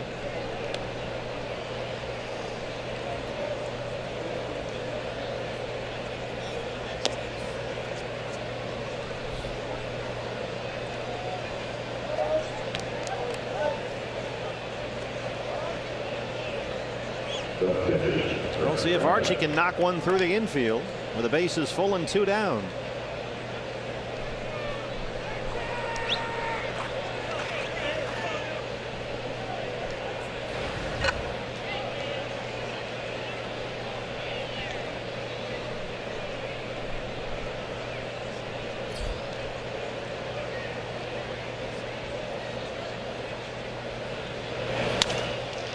Ground ball to shortstop. Cozart the short way for the force on Ahmed, and that's the inning.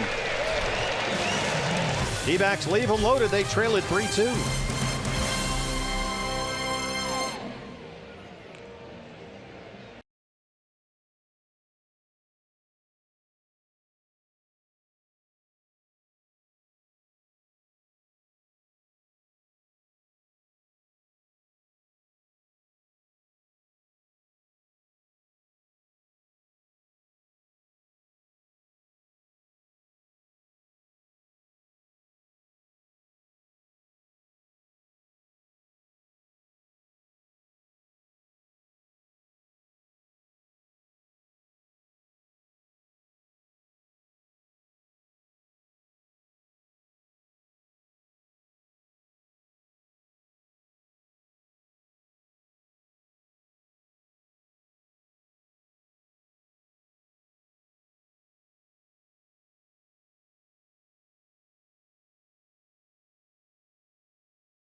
Life high speed highlights. It's presented by Cox. So far in 2 innings, Billy Hamilton, speed kills, it says it on the shoes, has stolen 3 bases. Yeah, first one was a little disputed out there, whether the tag was down in time or not. The next 2, no doubt whatsoever, just outran the throw by Wellington Castillo to easily steal second for the second time, and then third base.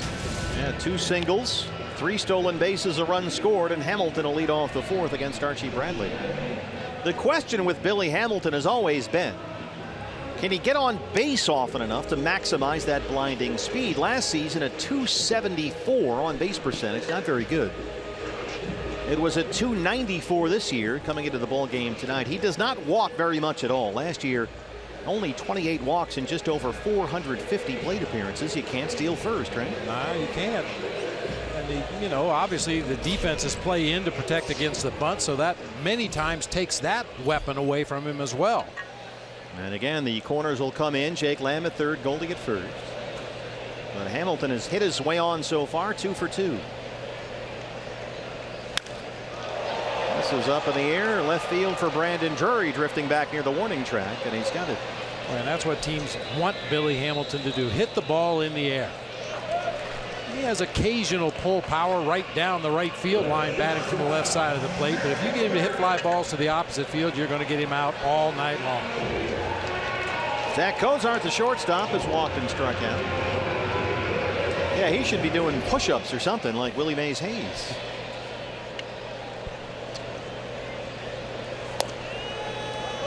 Ball 1 to Cozart. I'm sure every hitting coach Billy Hamilton has had at every level going back to Little League has told him, just hit the ball on the ground. Just hit it on the ground. Put it on the ground. Use your speed. He has really had to accelerate his baseball learning curve, Billy Hamilton. He was a very good athlete in high school. He was recruited by Dan Mullen at Mississippi State to be a kick returner and wide receiver there. He was a sensational basketball player, but the baseball education, he's been through a lot. He's had to learn to switch hit. He's a natural right-hand hitter, but they wanted him batting left-handed more often, obviously, get closer to first base. And he came up in the minor leagues as a middle infielder. He also had to learn how to play center field. So it's been a crash course.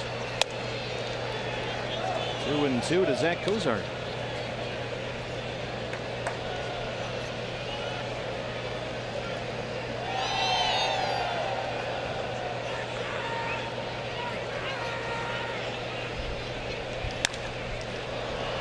In the air to center field for Michael Bourne. 2 easy fly ball outs for Archie. And now he'll work to Joey Votto. Votto has homered his 17th of the year. That's accounting for all 3 Reds runs. He's also lined out to third.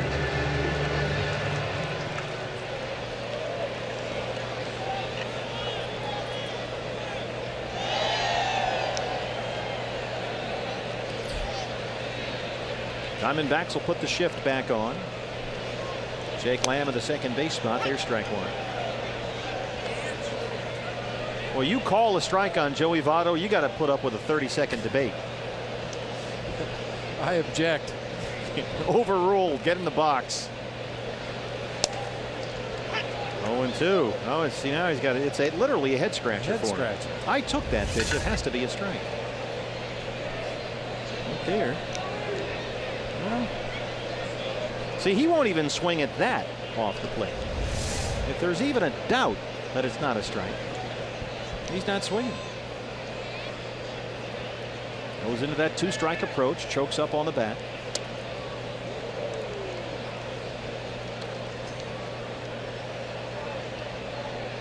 Well, you look at Joey Votto's numbers and you think, what happened? He had 229 in April. He had 200 in May. Most of the trouble seemed to be that Votto was getting pitched inside a lot. Just like that, not able to pull the ball with any authority. But since then, he's been laying off those pitches a lot more often and sort of waiting until he gets something middle away. And that's what he did when he hit the home run in the first.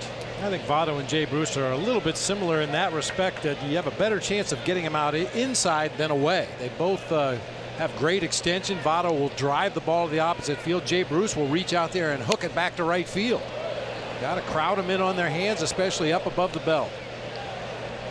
Joey Votto was having a lot of trouble with those inside fastballs.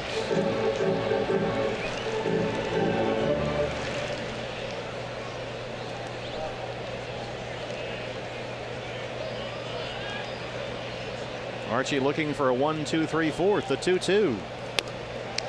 It's a full count. He's already walked 5, a season high. Jay Bruce on deck. One of those was intentional.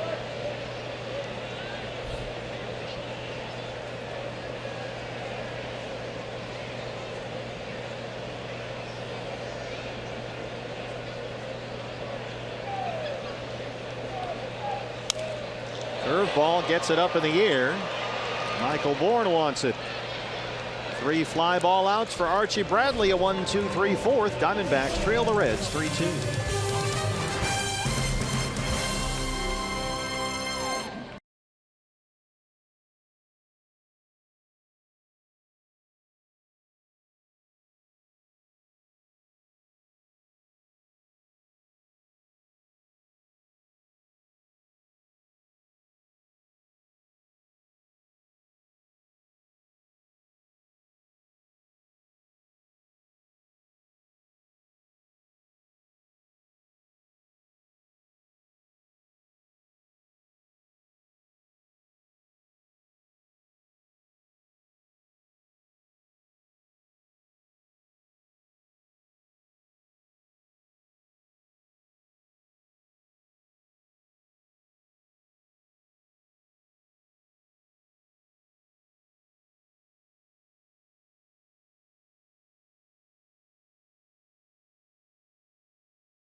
The third D-backs bobblehead of the year is coming up. It made the trip with us. There is the beautiful Zack Greinke bobblehead overlooking Great American Ballpark in the background along the shores of the Ohio River. A picturesque scene, if you will. And you can get your Zack Greinke bobblehead courtesy of Safelite Auto Glass at the game Saturday, August 6th. That's the D-backs and the Brewers, a 5:10 start. Get your tickets at dbacks.com. There's a sneak preview look at the Zack Greinke bobblehead here in Cincinnati. Now, not a sign of perspiration on the Zack Greinke bobblehead doll, unlike the person who carried him on the other side of the river. I have to get a new phone now. I sweat all over my other one. It was not cool walking up to the bridge there. Jean Segura by a diving Brandon Phillips, and Segura, who was hit by a pitch his last time up after a homer to lead off the ball game, has his second hit tonight. That's the best way to get back at an opposing pitcher that you think threw at you intentionally. Try to hit him in the kneecap with a line drive.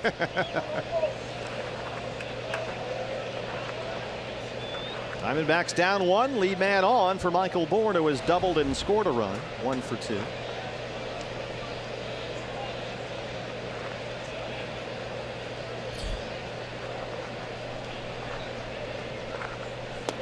Well, look at what Michael Bourne has done this year. Couple of hits Wednesday against the Blue Jays. He's been something at the age of 33 of an Iron Man with so many center fielders on the DL. He has started now 20 straight games in center field. Counting tonight, make it 21. But in those last 20 games, he's hit .314. 9 extra base hits. He's stolen 5 bases. Where would they be without him? I have no idea. Defensively, he's done a great job in center field, knowing that he's got to cover a lot of territory to his right and left to help out Tomas and Drury when they're in the lineup together. We expect to see both Chris Owings and David Peralta back at some point on this road trip. Still not sure when. And with Bourne playing such a solid center field, I think we might see more time for CO at shortstop when he comes back, rehabbing that foot injury.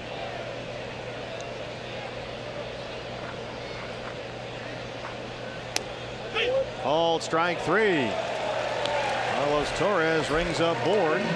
7 strikeouts for Dan Straley.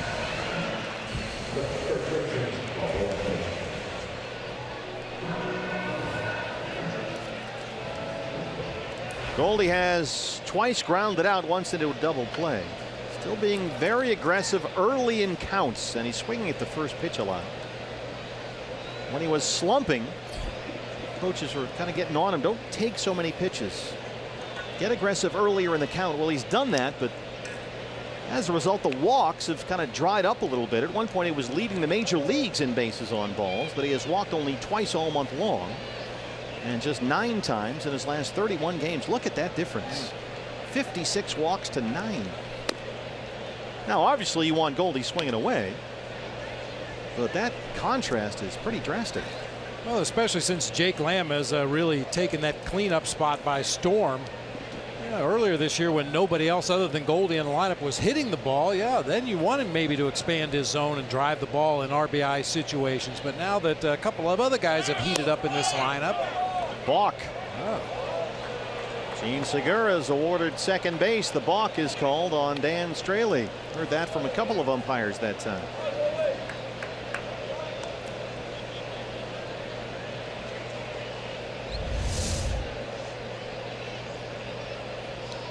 Oh yeah, never came to a stop.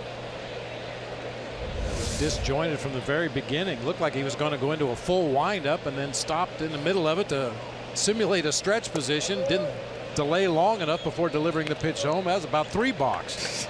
Give him third. Score him. Yeah, all the way around. 2-0 on Goldie.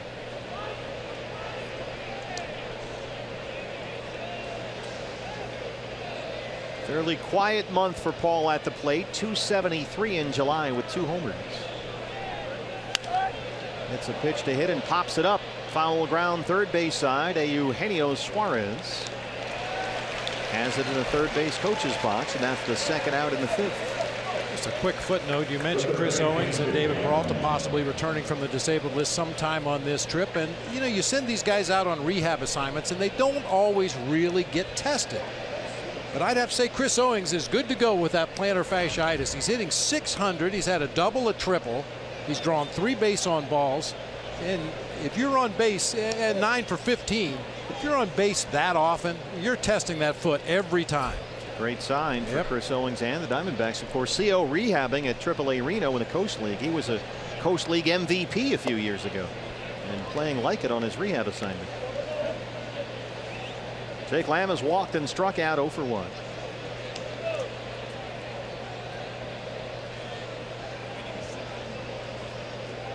Gene Segura, the runner at second, 2 down.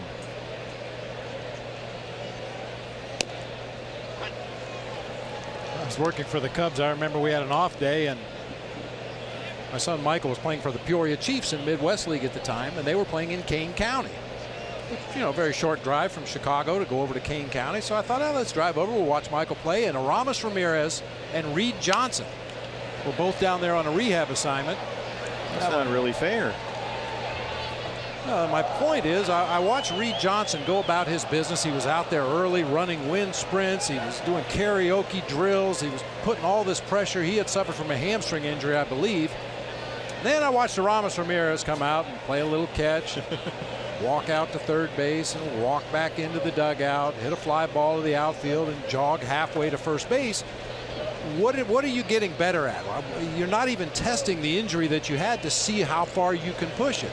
It was really just a totally meaningless game for Aramis Ramirez. But on the other hand, Reed Johnson got to call back to the trainer that night and say, I did everything at full strength and I feel great. Didn't exactly bring the want, is what you're saying, to the rehab assignment. Sometimes the big leaguers make those rehab assignments and they just got cool dripping off of them, and fans are all out there to see the big leaguers play, and you don't want to embarrass yourself by hustling. Got to bring the want, BB. 1-2 on Jake Lamb.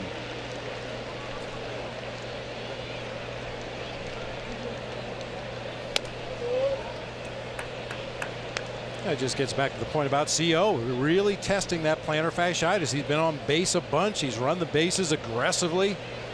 When they determine it's time for him to come back, there's going to be no doubts that physically he's ready to handle the rigors of playing at the major league level.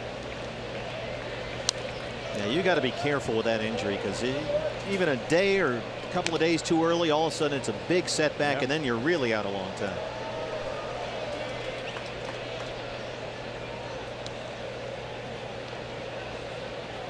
There wasn't plantar fasciitis with Jake Lamb last year. It was a stress reaction in his foot, but they stopped it before it became a stress fracture very early in the year last season. He missed 40 games.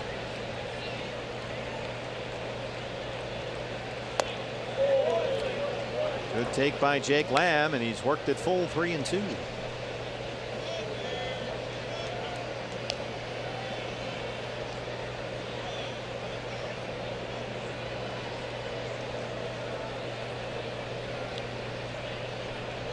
Tying run at second, 2 down.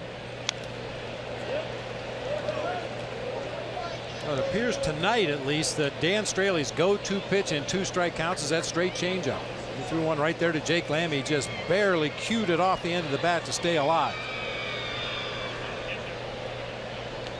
I mean, if you don't have a 95-mile-an-hour fastball in your back pocket or a snapdragon curveball, the changeup sometimes becomes the best weapon available when you have a hitter in a 2-strike count. Well, he's done a good job. Segura homer to lead off the ball game. Bourne doubled. So the first 2 batters reach with base hits since then. Straley's given up only 2 hits. He has walked 2, 1 intentionally. Another 3-2 to Lamb. Called strike 3. Rings him up. That's 8 strikeouts for Straley. Another changeup. And the Diamondbacks strand Segura. They trail it 3-2.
Reds lead the D-backs 3-2, and nothing's come easy for Archie Bradley tonight, but his last inning was clean, 3 fly ball outs. And talking to pitching coach Mike Butcher earlier today about his great ability in recent games to get out of jams, San Francisco and LA to be precise. He was talking about the changeup as a key pitch for him in those games. And obviously Archie relies a lot on that fastball. The curveball has been great this year, but the changeup's always been a developing pitch. And guys, Mike Butcher really sees that as the difference in some of those tough situations.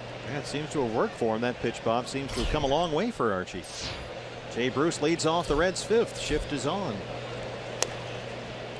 Straight changeup right there to start the sequence. Started right on the outside corner, hoping to get Jay Bruce to swing at it and then have it drift off the corner low and away.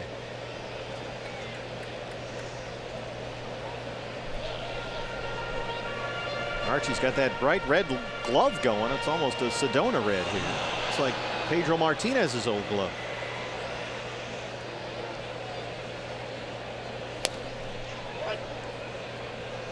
Doubled up on the changeup. 1-1.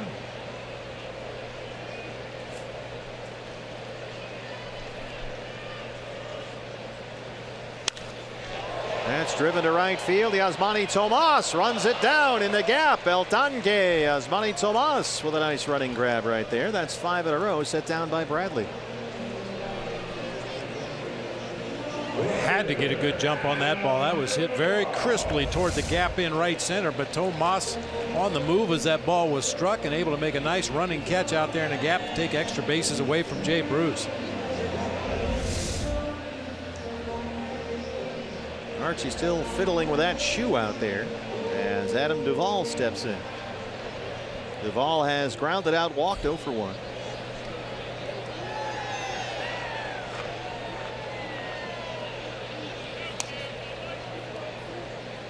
Duvall's been a little quiet lately, hitting under $170 in his last 10 games.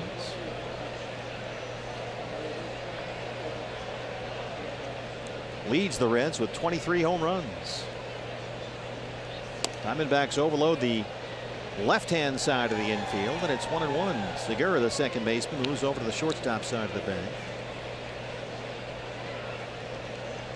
You'll note when Adam Duvall does take a cut, it's a very short, quick, choppy swing. Gets to the ball in a hurry. Just like that. I thought that was going to be a big advantage for him in the home run derby because he's able to swing a lot more quickly than some of those other guys. And recover a little bit quicker after each individual swing. As we know, the home run derby is timed, and when you take a big, long, loopy swing and lose your balance, you're going to lose some time.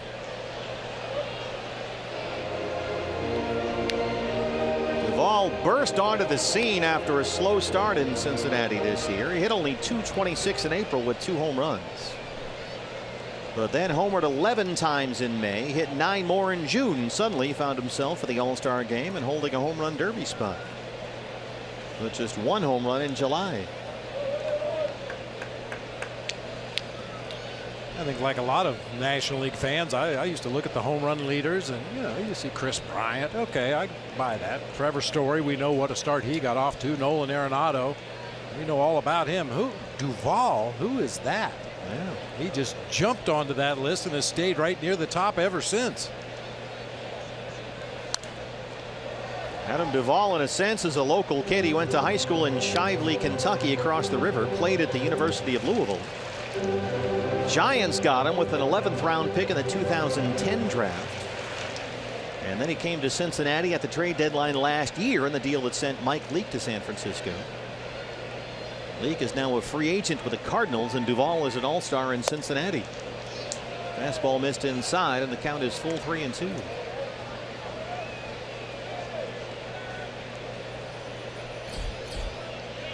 Brandon Phillips on deck. Archie approaching 100 pitches. Drives that one to center. Michael Bourne at the track, at the wall, and it's off the wall. Duvall is in at second, and he'll stop there. That's his 22nd double. Didn't miss a home run by much. That's another one of those quick swings we were talking about, just straight to the ball. Not much of a follow through. Got a lot of backspin that time. I'm quite surprised that one stayed in the park, to tell you the truth. It's about 3/4 of the way up the fence out there in front of the Reds bullpen. By the time Michael Bourne can run it down, Duvall's on at second base. Well, Archie has had to work with traffic around him on the bases all night long. Now at 99 pitches, he's got Duvall at second, 1 away for Brandon Phillips. Phillips has been hit by a pitch and grounded out.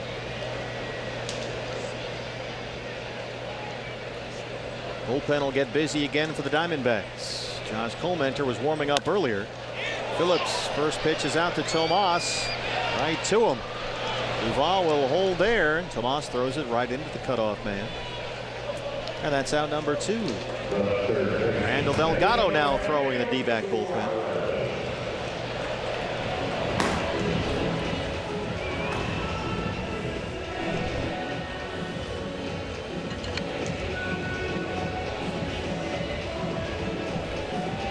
Archie 100 pitches and barely more strikes than balls, really. He has walked 5 and hit a batter. One of those walks was intentional.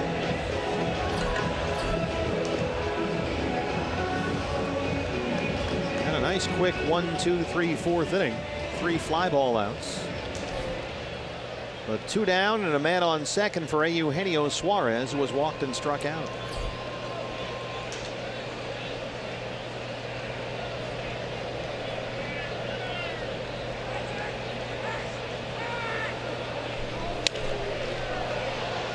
Hooks that one foul, and it's 0-1.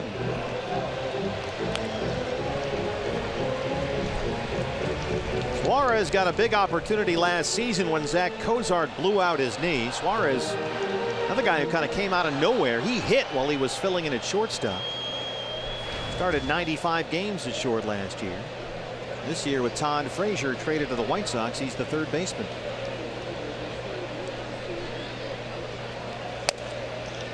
talking to people with the Reds, defensively, he was much better as a shortstop than as a third baseman. 16 errors on the season down there at the hot corner. Quite a difference in the two positions, though, even though they're just separated by a little territory on that left side of the infield. At the shortstop position, you have more time to adjust to balls, hit your direction. At third base, it's just a reaction. That ball gets on you so quickly. Well, they wanted to find a place for the bat. They admitted, Brian Price did, they were a little surprised by how productive Suarez was at the plate last year.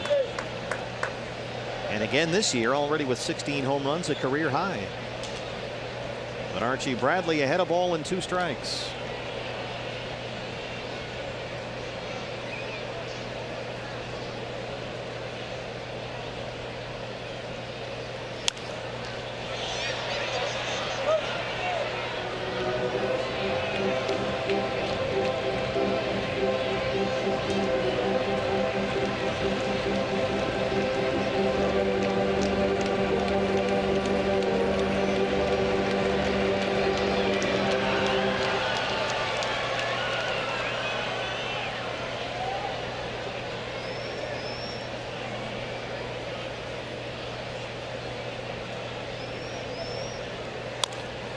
There's a tapper to third for Jake Lamb.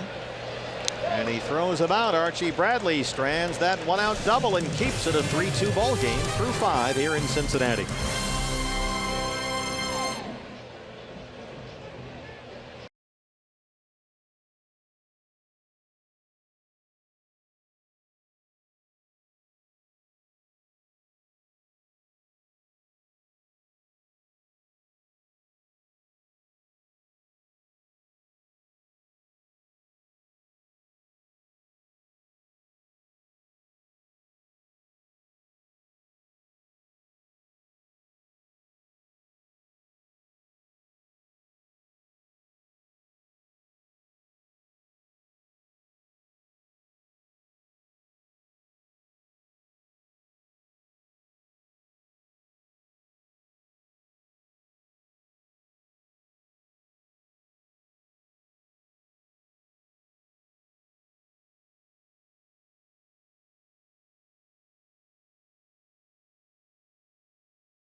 Make it look easy. Check out these two bros on the Suarez foul ball. Broing out. Dude. The chest bumps, the high five, the whole thing. I mean, this guy freaks out. Best day of my life, bro. And then he's got a bro slap the guy behind him in the purple shirt. That's how we do it in the Natty. That's right. He leaves him hanging here. That's my boy. Okay. He caught a foul ball. You've got to chase your dreams or something. Wellington Castillo leads off the 6th against Dan Straley. I spilled about $8 worth of beer jumping around there bumping chests with his buddy. That is full bro mode right there.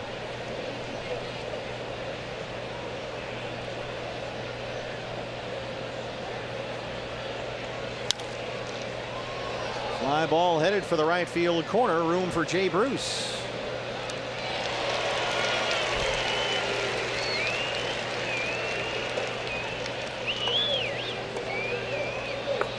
Dan Straley, since that first inning, has given up only 2 hits. He's got a 3-2 lead. Here's Brandon Drury, who walked and scored his last time up.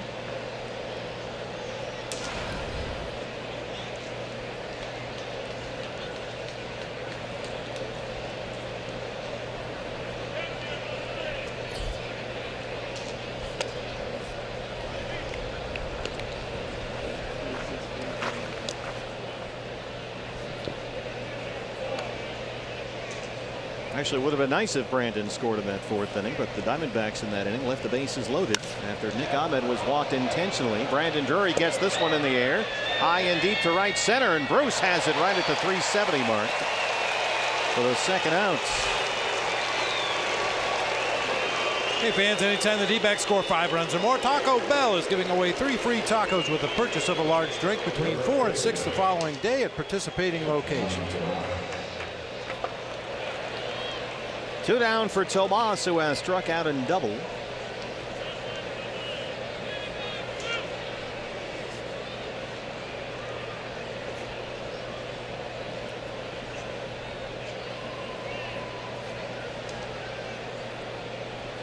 This has been kind of your typical Dan Straley start. Opponent sitting only .212 against him, 10th best mark of the National League.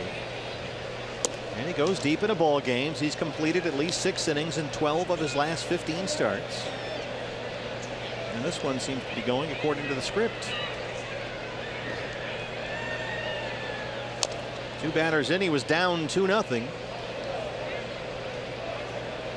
After 1 inning, I should say. Segura homered. Bourne doubled. Came in on a Castillo sac fly. But since then, the Diamondbacks with just 2 hits. And Straley has 8 strikeouts. He's walked 3, 1 intentionally.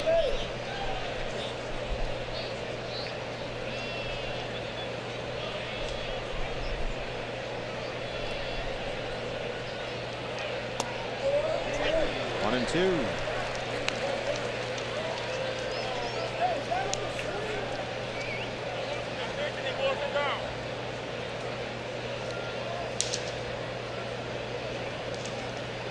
.90 pitches for Straley, 57 strikes.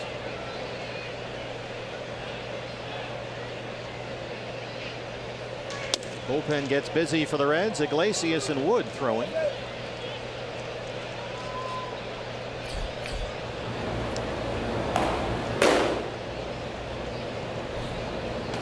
Bullpen, we are told, has been better since they moved Raisel Iglesias into the bullpen. Tomas laces that one out to left field, and it's off the wall. Yasmani takes the turn. He's in there with his 2nd double tonight. His 18th on the year.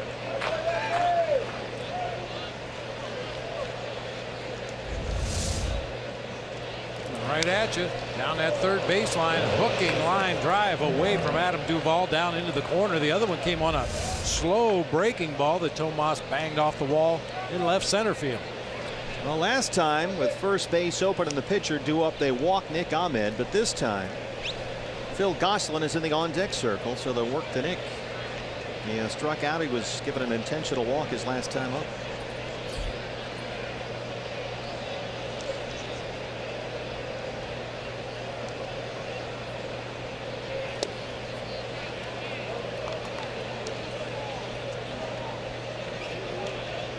Tying run at second base, 2 outs.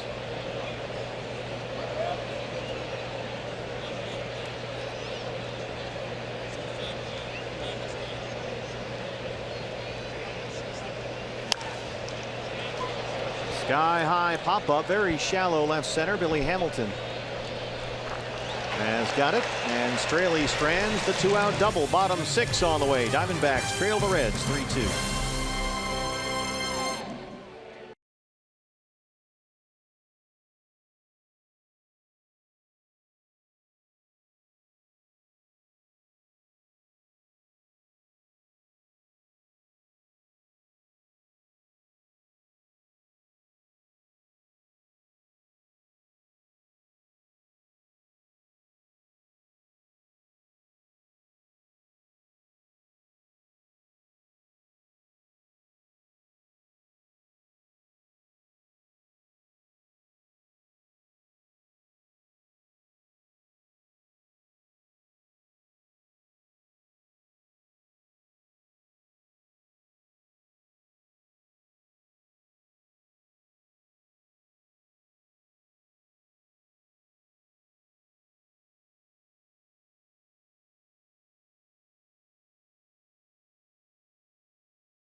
Major League Baseball history. This one has a little Reds tie-in back in 2012. Number 11 for the Redlegs. Barry Larkin was inducted into the Baseball Hall of Fame. Spent his entire 19-year career here in Cincinnati with the Reds. .295 lifetime hitter, was the MVP in the National League in '95. 12-time All-Star, 9-time Silver Slugger, 3-time Gold Glover, and just did everything right all the time. And now they've got this weekend Ken Griffey Jr. going into the Hall of Fame, although he'll go in as a Mariner. Arizona Federal Credit Union pitching change. Randall Delgado, a 4.13 ERA in 42 appearances. Randall has worked 3 straight appearances without giving up a hit. Tucker Barnhart, the catcher, leads off the Reds' 6th. Pitcher spot is up next for Cincinnati. And Kyle Waldrop is in the on-deck circle, so Dan Straley's night will end here. Barnhart gives it a ride, headed toward the bullpen, and that one is gone. Tucker Barnhart is 5th, and it's 4-2 Cincinnati.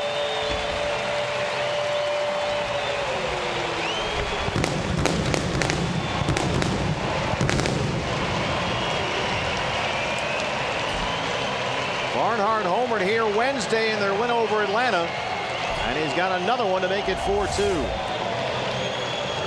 Fastball up and out over the plate. The itty-bitty dimensions in this ballpark. All you have to do is get the barrel on it, get a little bit of elevation, and everything has a chance to leave the park. That time into the Diamondbacks bullpen down the right field line.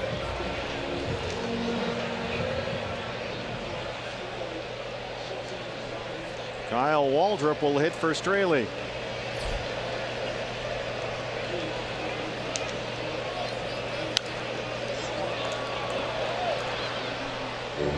Kyle Waldrop, just 10 games for the Reds this year, 5 for 17 at the plate. Called up for the first time this season at the beginning of June, was sent back to the minors for another month, and was just recalled this week.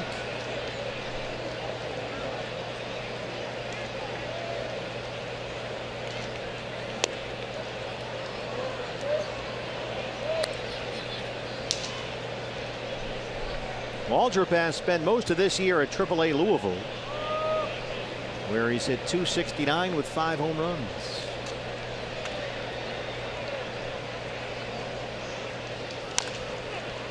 There's a Tapper foul. 1-2. Well, the Reds have 4 runs, all 4 runs coming on homers. Joey Votto, a 3-run shot in the first, and now Tucker Barnhart, a solo homer to lead off the 6th.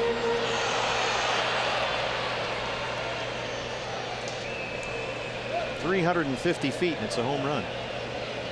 It's in the upper deck at Yankee Stadium. That's a good point. They really made a mess of that ballpark. A favorite of our director, Phil the Iron Horse Mollica, who has threatened to work every game on this road trip. Threatened? Yes.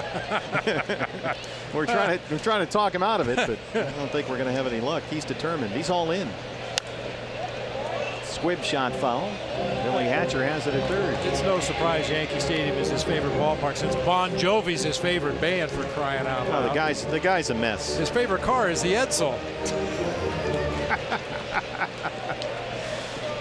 Oh. His favorite color is beige. While we're talking about our truck, BB, we should give a big birthday shout out to our producer, Brad the Big Dog Weimer. Yeah. Who turned 11 years old today. So happy birthday to Brad. Very carefully paints that beard on with a Sharpie every morning just to make himself look a little bit older. Spent his entire birthday running all over downtown Cincinnati, chasing Pokemon characters on his phone. Lord. Almost fell off a bridge. But we were able to grab him just in time.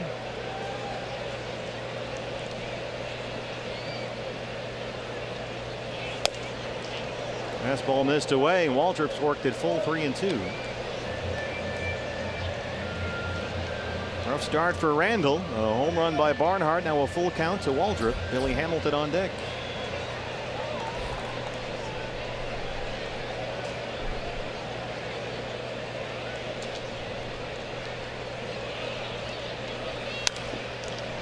This one has a chance to stay playable. Foul ground for Lamb. Bounced off 3 or 4 guys out there.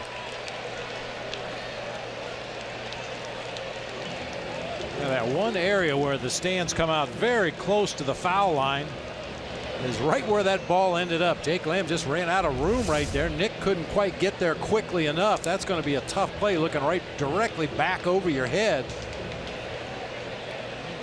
The little dude got a glove on it, I think. Glove on it. Right in that spot, right there.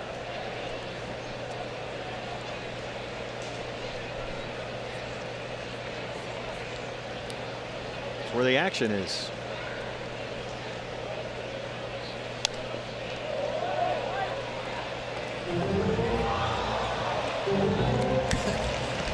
Waldrop just fouled the ball off. It might have been between his hands. It was so far inside. And I'm sure somebody from his own dugout yelled out, "Hey, that's a way to use the whole bat." They'll give you 34.5 inches of bat. Use the whole thing. Use that last half inch. 3-2. Here we go again. Man.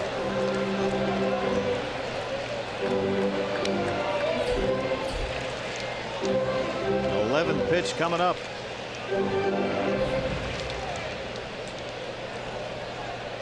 Waldrop out of Fort Myers, Florida, 12th round pick by the Reds in the 2010 draft.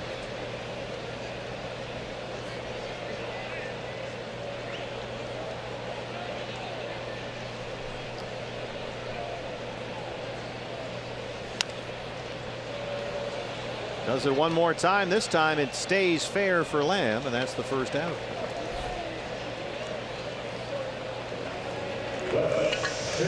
Billy Hamilton has put on a show here tonight. 2 singles, 3 stolen bases. He scored a run. Now 30 stolen bases on the year.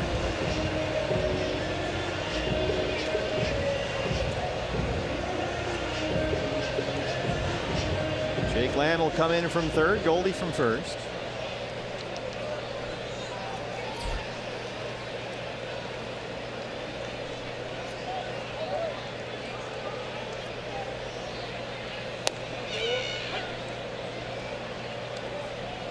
Changeups in there for strike 1. Hamilton has now hit safely in 5 straight games and 7 of his last 8.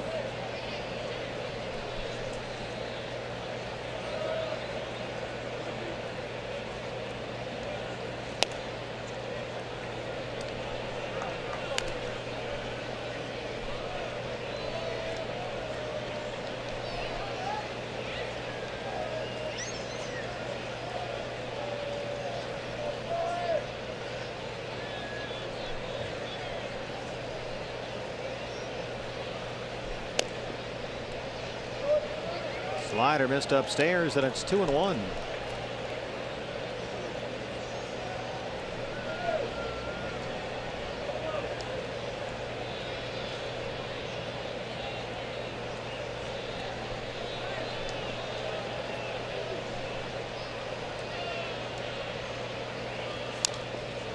Got that fastball in. 2 balls and 2 strikes.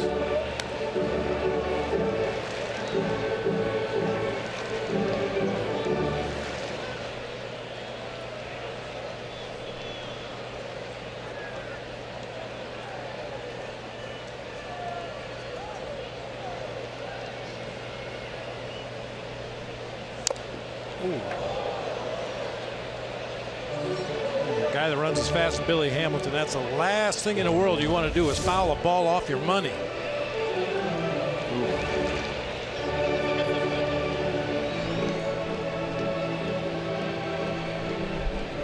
Off the back foot.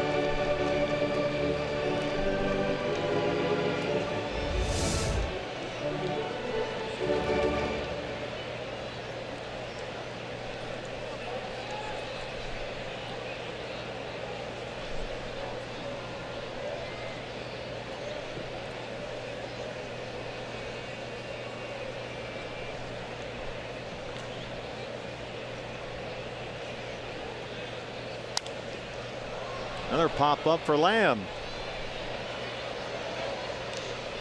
2 outs.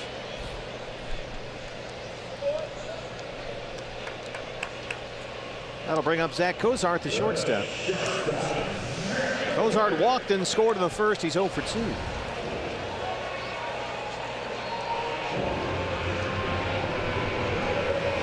Cozart's already tied his career high with those 15 homers. He played in a 3-game series at Wrigley Field earlier this month, and he homered in all 3 games. This is a guy that they say may be on the trade block here. Deadline coming up at the end of the month. Zach Cozart, 1 more year of arbitration, and then he becomes a free agent after the 2017 season. They're trying to find a spot for Jose Peraza, their young middle infielder. Maybe it's shortstop, but Cozart, if you're going to sell on him, you're selling high. He's having a very good year after that horrific knee injury last season. Only played in 53 games last year.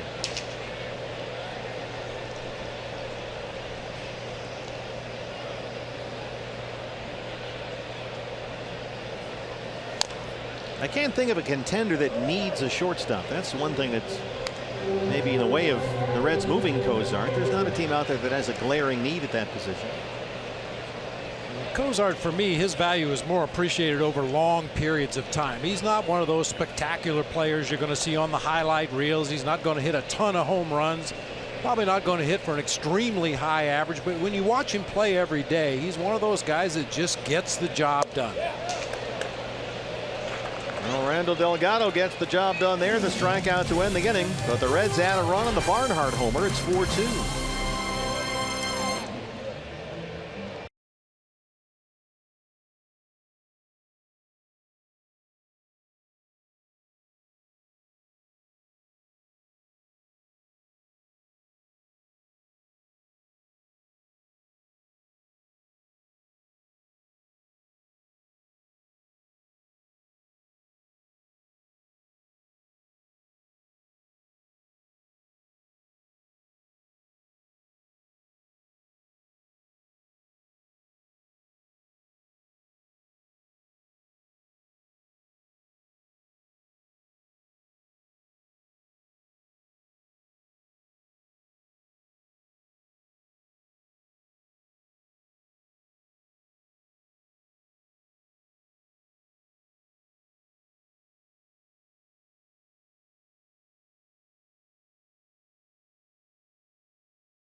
You can stay up to the moment at any moment with Game Day live game video highlights, StatCast news, the whole thing. Just download MLB.com at Bat, the #1 app for live baseball on your phone or your tablet. Set for the 7th inning here at Great American Ballpark in Cincinnati. Diamondbacks trail the Reds 4-2, and the new pitcher for Cincinnati. Moved from the rotation to the bullpen this year. It's the hard-throwing right-hander Raisel Iglesias. A 2.42 ERA, his 14th appearance. Averaging better than a strikeout per inning. Command has been an issue for him in the past. Only 15 walks this year in 44 2/3 innings. You see opponents hitting 240 against the Reds right-hander. I saw this young man last year, and he was very impressive. Pitcher spot will lead it off for the Diamondbacks, and Mike Freeman still looking for that first big league hit. Is going to get a chance right here. He's got friends and family in the house. They were all down there on the field watching batting practice. Mike called up from AAA Reno last weekend after Chris Herman went on the DL. He was hitting .317 at Reno, but so far in the big leagues 0 for 5 with 3 strikeouts and a walk. I showed you the numbers for Iglesias. 240 opponents batting average against him. It's 125 when pitching out of the bullpen. He may have found his niche.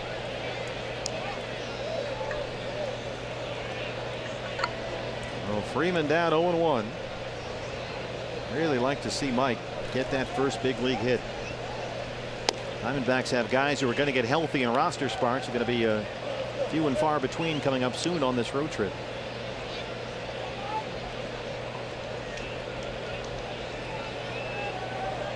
Bunch of friends and family down on the field, all wearing Freeman #4 jerseys. 1-2.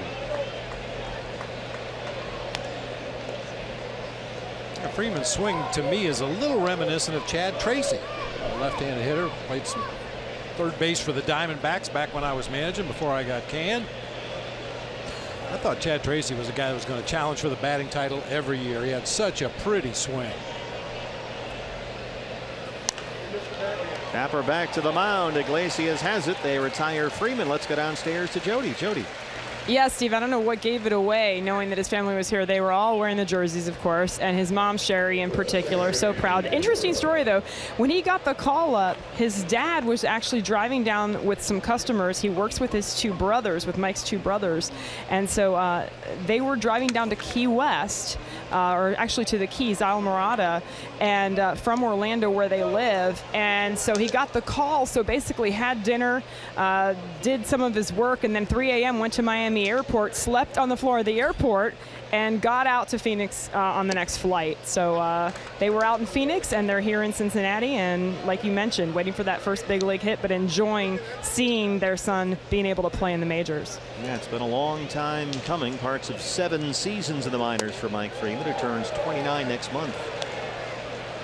0-2 on Gene Segura. I think for any player making their major league debut, you just want to get that first one out of the way, especially a guy that's been a good hitter throughout his minor league career. Get that first one out of the way so you're not thinking about it anymore. Iglesias is a tough customer. He strikes out Segura. Dropped his arm angle a little bit on that 2-strike slider right there. Got a little more sweep across the zone and away from Gene Segura, who just couldn't hold up. Everything else was from a high 3/4 arm angle. This one, Iglesias drops down near sidearm. Get a little more lateral movement on that pitch. This guy's got a real live arm. Michael Bourne. Bourne has doubled, scored, and struck out twice, 1 for 3.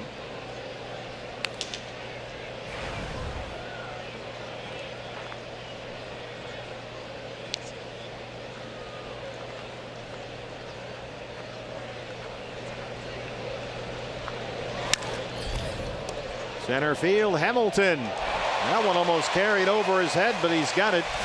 And Raisel Iglesias works a 1-2-3-7. Diamondbacks trail at 4-2.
2, home half of the 7th.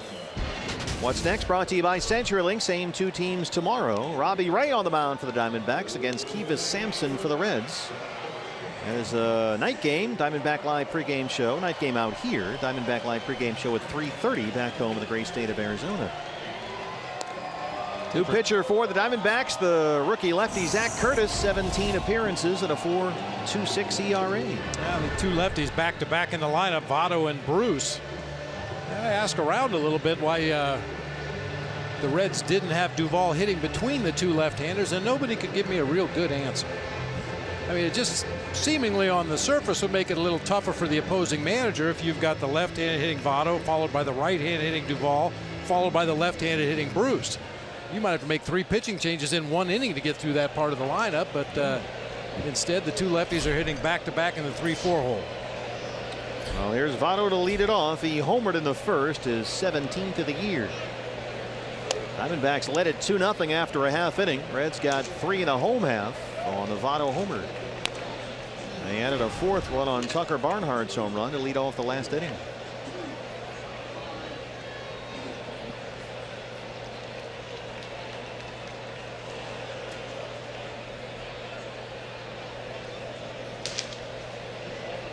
D-backs have the shift on for Votto, who takes ball 2. Zach Curtis has made 3 scoreless appearances since his recall from AA Mobile. He hasn't worked in a while. He pitched Saturday against the Dodgers.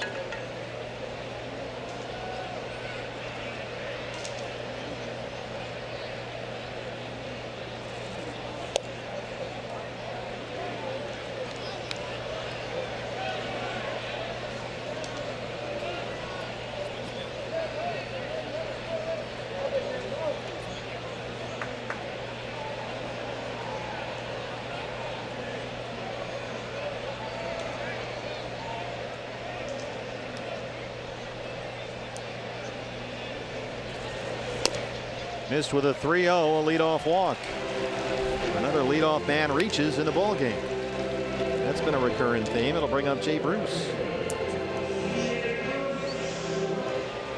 You think stolen bases in the Cincinnati Reds, you think Billy Hamilton, but Joey Votto is a guy you've got to keep your eye on over there. He's not going to run wild, but if you don't pay attention to him, he will take off. 6 out of 7 this season in stolen base attempts. No National League outfielder has more RBIs this year than Jay Bruce. He's got Votto on at first, nobody out.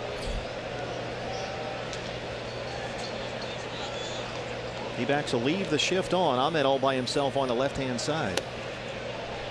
And Zach Curtis has yet to throw a strike.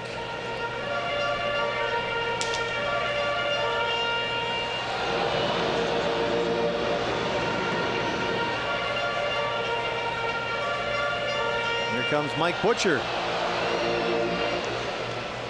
Silvino Bracho warming up in the Diamondback bullpen. As Bob mentioned, we got a couple of right-handers coming up next. So you would figure that these would be Curtis's only 2 hitters anyway. Fly on the wall over there. Listen to those two guys talk about hitting. A couple of pretty good hitters in first baseman.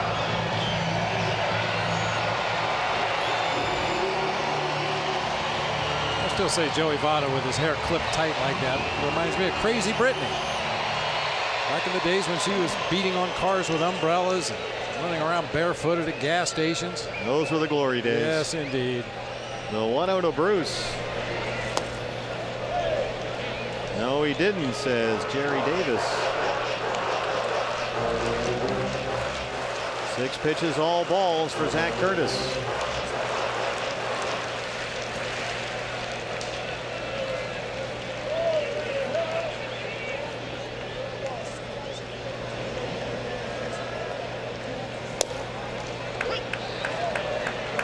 Might be about as close as we get to home for Zach Curtis. I'm not sure about the geography exactly, but he's from Hendersonville, Tennessee, and pitched at Middle Tennessee State.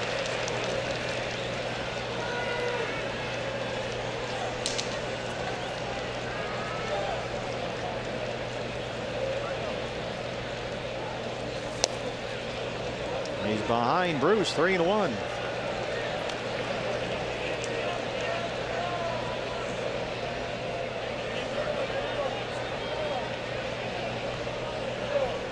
Diamondbacks pitchers tonight have already walked 6.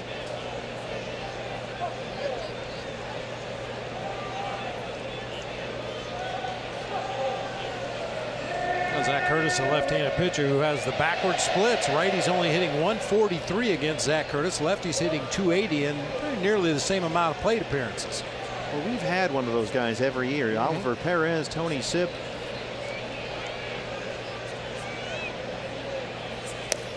"3-1" is in there.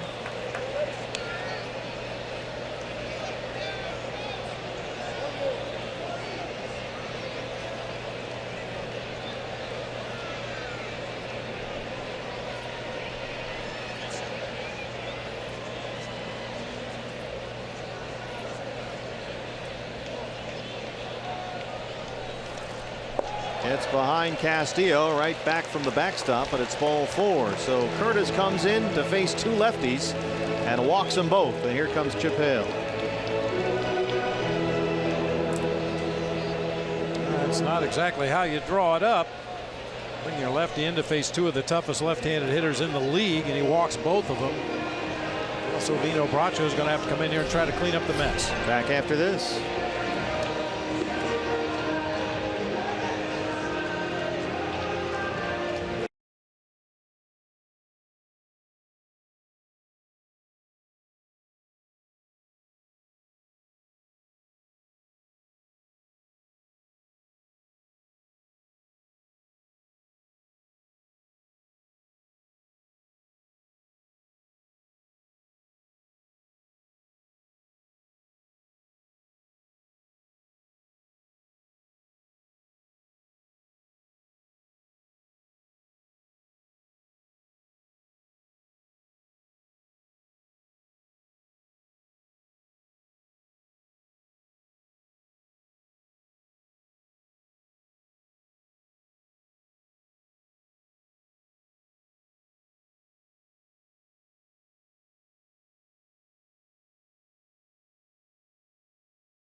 Seven in Cincinnati, and speaking of which, you won't want to miss D-backs Teal Tuesdays in August. Each Tuesday game next month will feature $1 hot dogs all game long at Chase Field. A hot dog for only $1 every Tuesday coming up next month on Teal Tuesdays. For tickets, visit dbacks.com. Silvino Bracho inherits a mess. As some of us like to refer to Tube Steak Tuesdays. Oh, any day of the week, really. 14 appearances and a 7.24 ERA. And he's got 2 on, nobody out, facing the dangerous Adam Duvall.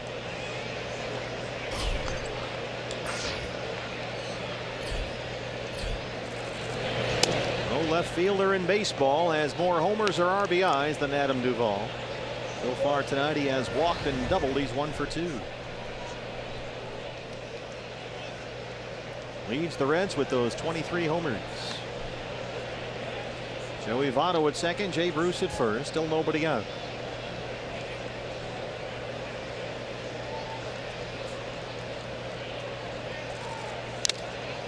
Wellington Castillo gets it again.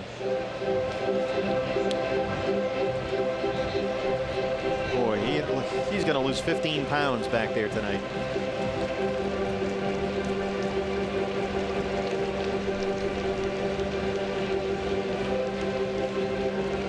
This time of year back in the Midwest, I remember back in the day going through the Cincinnati, Pittsburgh, Atlanta road trip. This time of year, it was easy to drop 10 or 15 pounds on that road trip. On some of those turf fields. Oh man.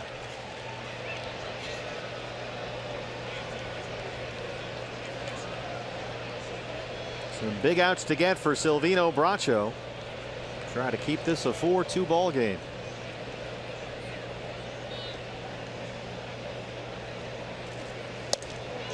Good fastball there. That surprised Duvall a bit. A well spotted fastball right out there near the outside corner at the knees. A defensive swing that time. 94 from Bracho.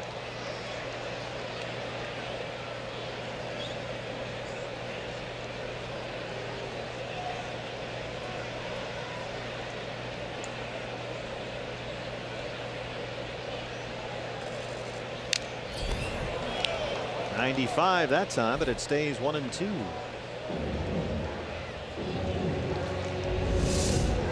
Oh, off the mitt right there, up in the webbing, flips it over toward the first base side. Wellington just couldn't quite react quickly enough. That'd have been a miracle play to catch that ball in the air for the strike 3.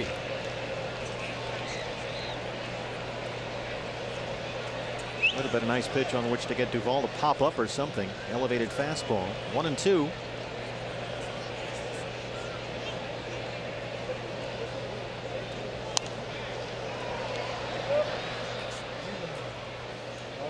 I did see Johnny Bench do that one time in a game at Old Riverfront Stadium. Very similar. A pitch was thrown. The batter fouled it to hit the top of his glove and popped straight up in the air right out in front of home plate. And he dove from his crouch position across home plate, caught the ball before it hit the ground for a strike 3. It was last year when we had Johnny Bench in our booth for a while. Yeah. He stopped by to say hi. That was awesome. Joe Morgan was here for a while. Another 1-2 to Adam Duvall.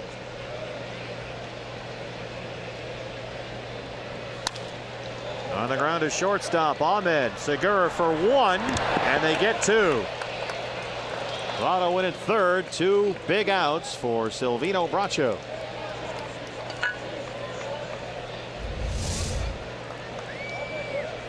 It's a fastball in on Duvall, enough to take the sting off of it. A little 3-hopper right to Nick Ahmed. Easy double play that time. Turned quickly by Gene Segura. Now Bracho will have to get Brandon Phillips with Votto at third and 2 outs. Phillips was hit by a pitch on his sleeve in the first inning. He's since grounded out and flied out.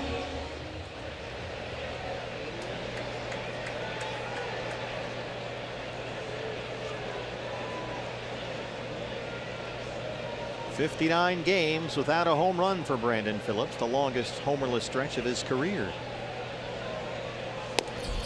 And he looks at strike 1. Or Bracho bringing the heat tonight. Consistent mid-90s.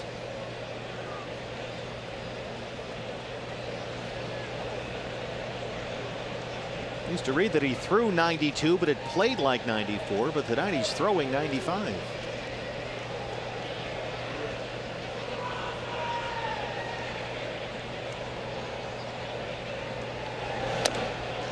Pumps it up again right by him. 0-2. Yeah, don't waste any pitches. Don't monkey around with Brandon Phillips. He looks like he's swinging a lead bat up there. He's been tardy on everything so far in this game. An easy ground ball to second, a lazy fly ball to shallow right. He buggy whips that bat around as he's standing there waiting for Bracho to deliver the ball, but then when he swings it, it looks extremely heavy. Coming inside here.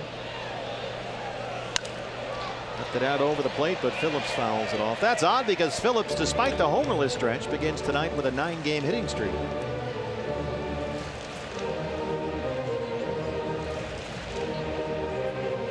His hand might still be a little gimpy. He actually fractured his left hand. He was hit by a pitch on the 10th of this month. And has been bothered more recently by a strained right calf. Another 0-2 from Silvino Bracho.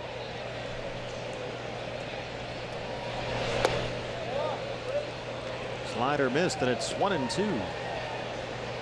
Yeah, Brandon Phillips is one of those guys that I used to try to wait as long as I could before I called a sign. He's whipping that bat back and forth and back and forth. And that's got to expend a lot of energy, and ultimately your forearms are going to get really tight. Try to let him stand there and do that for a while before your pitcher delivers a pitch.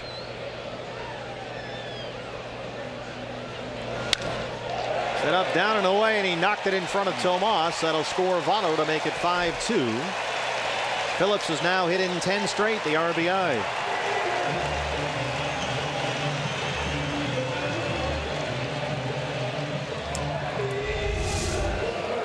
Just sticks the bat out there and slaps it into right field. Pitch up and out over the plate.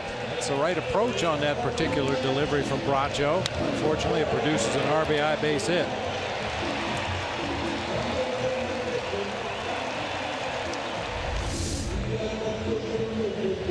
Eugenio Suarez now 0 for 2. He walked in the first.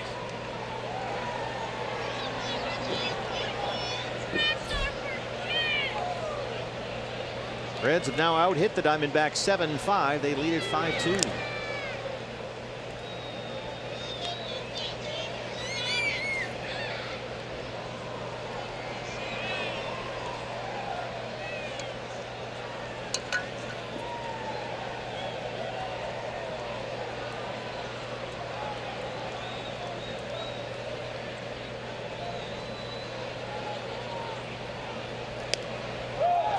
Off the glove of Wellington Castillo, and Phillips moves up.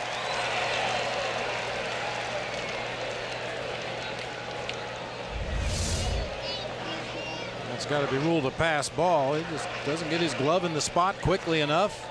Gets off the toe of the mitt, gets far enough away to allow Phillips to advance into scoring position.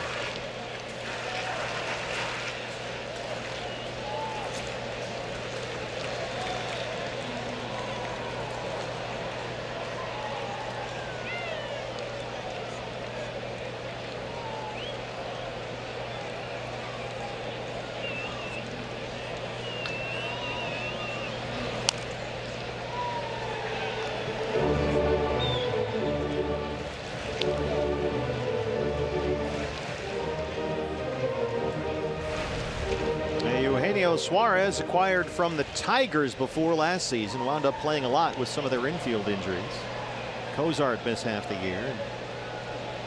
Suarez had a nice season, hit .280, 13 home runs, played at almost 100 games. And he's shown some more of that power this year.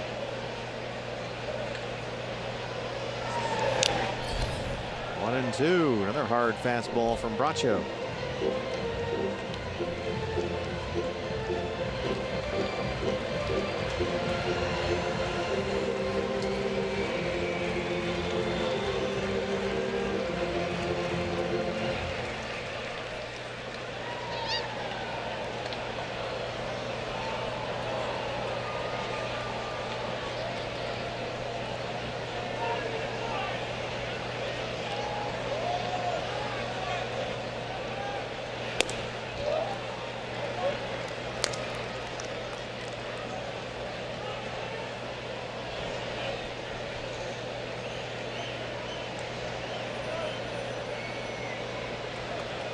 Tucker Barnhart, the catcher, would be next. He homered in his last at bat against Randall Delgado.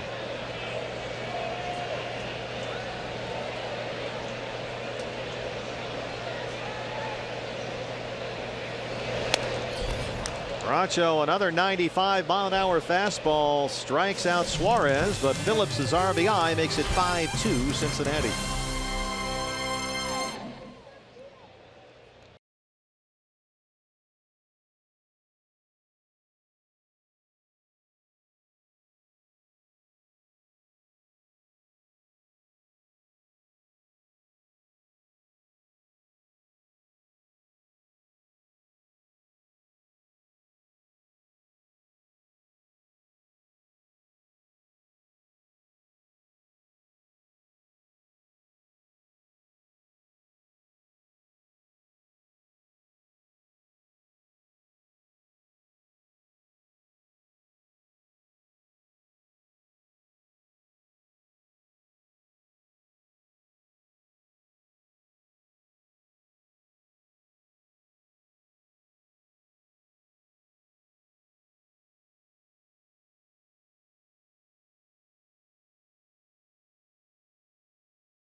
Ohio. We start the 8th inning. Diamondbacks trailing the Reds 5-2. Arrowhead Honda takes us inside our game diagnostic. A whole lot of zeros in the middle there. Yeah, we've seen a lot of that recently. Some hits from the top of the order, occasionally some hits from the bottom, but the guys in the thick of the Diamondbacks lineup really having a rough time getting it going here tonight. D-backs led it 2-0 after a half inning. Gene Segura led off the ball game with a home run, his 8th of the year. Michael Bourne followed that with a double. Came in on a Wellington Castillo sacrifice fly, so it was 2-zip D-backs. But Archie Bradley was in immediate trouble. He gave up a base hit to Billy Hamilton. He walked Zach Cozart. Then Joey Votto hit a 3-run homer. Just like that, it was 3-2. And the Reds have added 2 more as Goldie leads off the 8th. All tonight 0 for 3. He has twice grounded out. Once hit it with double play. Popped up his last time up.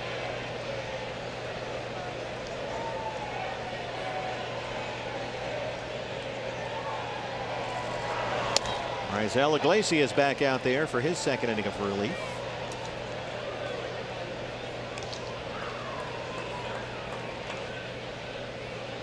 Giants are in New York. They trail the Yankees 2-1 in the 8th inning.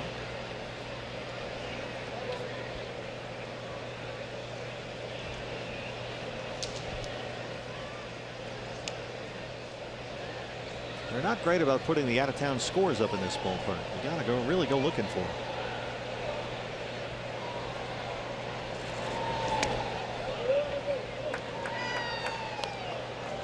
Iglesias getting frustrated behind 3-1.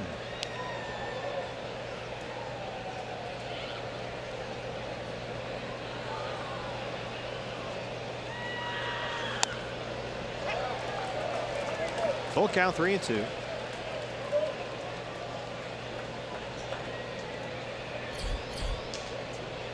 Goldschmidt, Lamb, Castillo, 3, 4, and 5 in the Arizona 8th.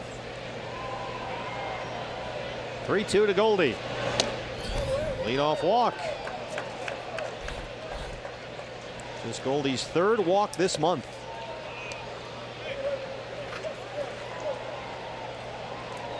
And if you want to put guys on ahead of Jake Lamb, that's just fine with us. Absolutely. Diamondbacks just need base runners right now. Iglesias really playing around with his arm angle out there on Goldie. Threw several deliveries sidearm, a couple over the top, some in the middle. I would think for a young pitcher, how can you get any kind of consistency if you're going to mess around like that? Jake has walked and struck out twice, 0 for 2.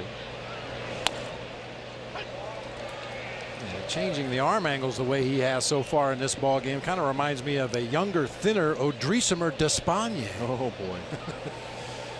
Despaigne would throw one pitch sidearm, one straight over the top. I think occasionally he switched around, threw one left-handed. He'd do anything he could to deceive the hitter out there on the mound. Well, Iglesias is another Cuban pitcher signed by the Reds in 2014. Ahead of Jake Lamb, 0-2.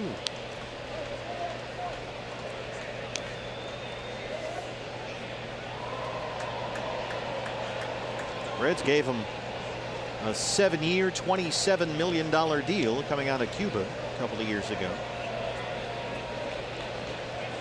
D-backs faced Iglesias at Chase Field August 7th. Pitched very well in that ball game. 1 run, 3 hits in 6 innings.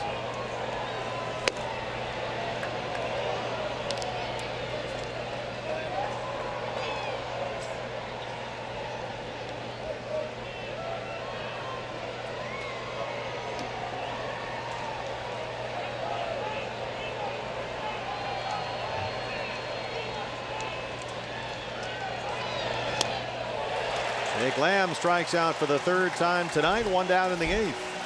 Hey fans, when the D-backs win, you win at Papa John's. The day after every Diamondbacks win, you get 50% off your regular menu price online order at Papa John's. Enter promo code D-backs50 at papajohns.com. Boy, Jake in the 2 games against Toronto, 0 for 8 with 4 strikeouts, and he's punched out 3 times tonight. That brings up Wellington Castillo. Castillo drove in a run in the 1st with a fly ball to center field. He's 0 for 2.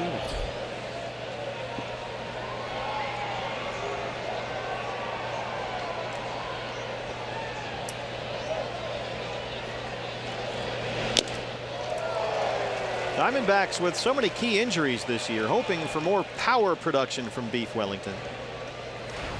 He hit 6 home runs in April. But since April 24th, he's homered only 4 times. And over that span, he has more strikeouts than hits.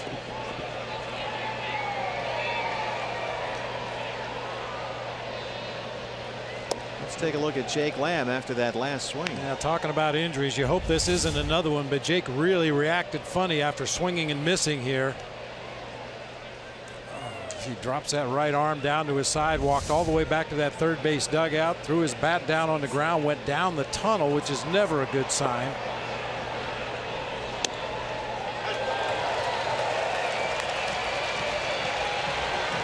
One and two.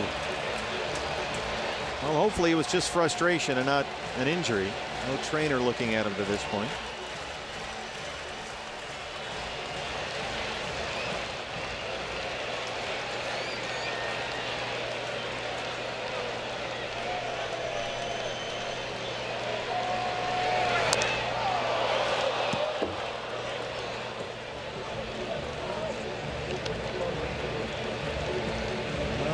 That explains it. Fans are really getting into it here. Apparently, when there's 11 strikeouts for the Reds pitching staff, everybody in the ballpark gets free pizza. When are you moving to Cincinnati? 1-2 to Wellington Castillo. Sends that out to Jay Bruce. 2 outs. They're actually booing a fly ball out. Brandon Drury now.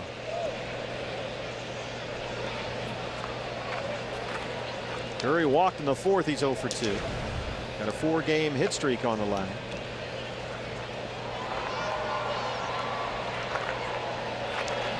Add him up.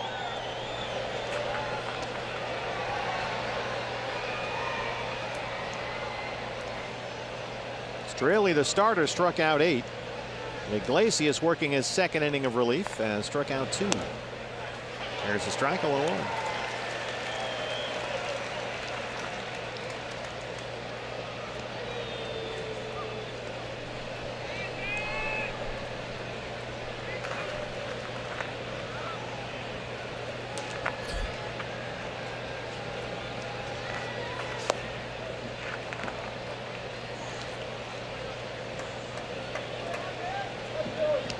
Looking for another base runner to extend this inning. Yasmani Tomas, who has doubled in his last 2 at bats, is on deck. He would be next.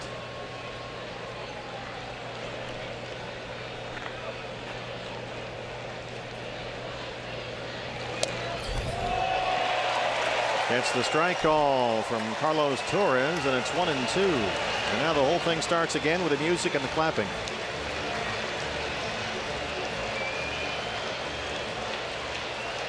They are chanting pizza. This is like your dream ballpark. It is. It really is.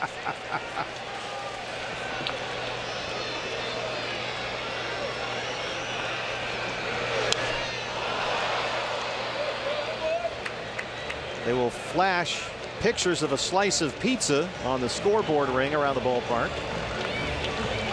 And they crank up the music.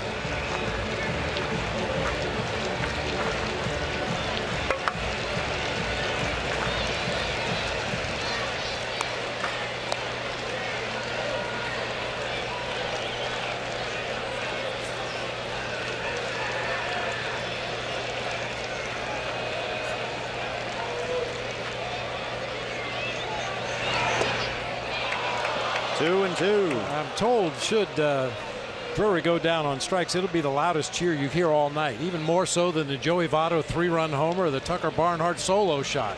Well, they haven't had a lot to cheer about here. The Reds 36-59, 23 games under 500. 21.5 back of the Cubs for the division lead. The 2-2. There's pizza.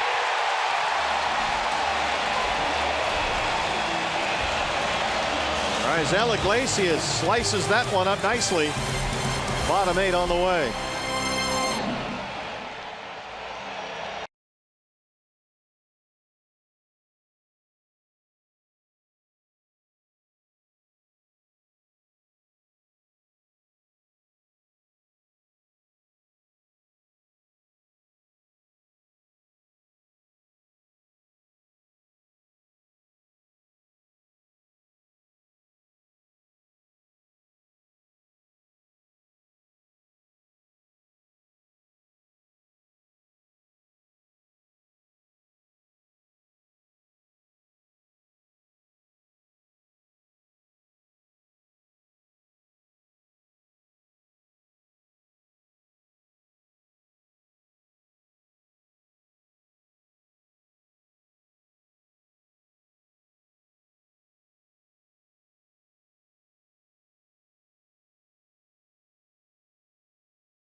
Gene Segura hit his 4th career leadoff home run.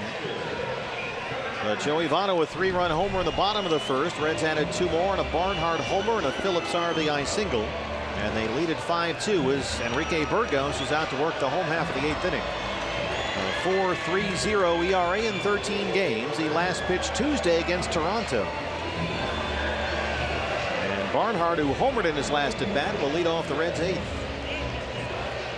Burgos, since his latest Reno recall, has appeared in 6 games and given up just 1 run.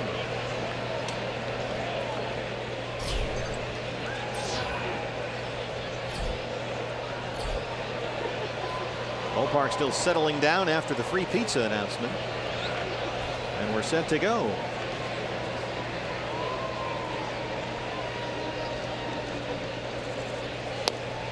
That's a lot of pizzas. 24,252 in the ballpark tonight. Fire up that oven.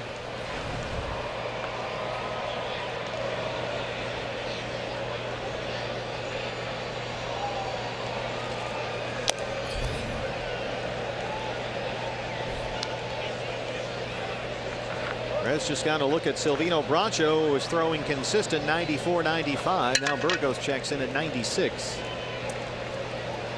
Pitcher spot due up next. Ivan De Jesus Jr. is in the on-deck circle.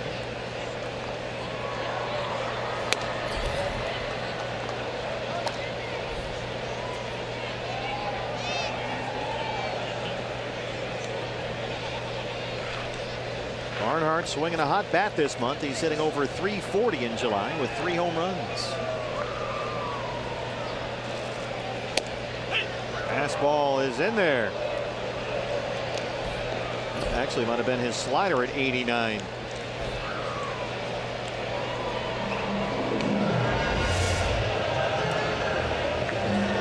That was a slider. He's been throwing it extremely hard recently, upwards to 90 miles an hour with that slider. It's almost more like a cut fastball because he throws it so hard.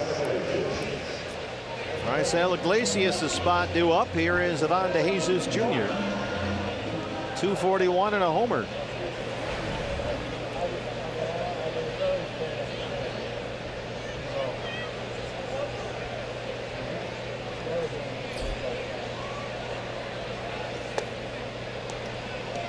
De Jesus Jr. was playing a fair amount of middle infield earlier this year, but over the last 2 months he's been limited to mostly pinch hit duty off the bench. He's only made 21 starts this year.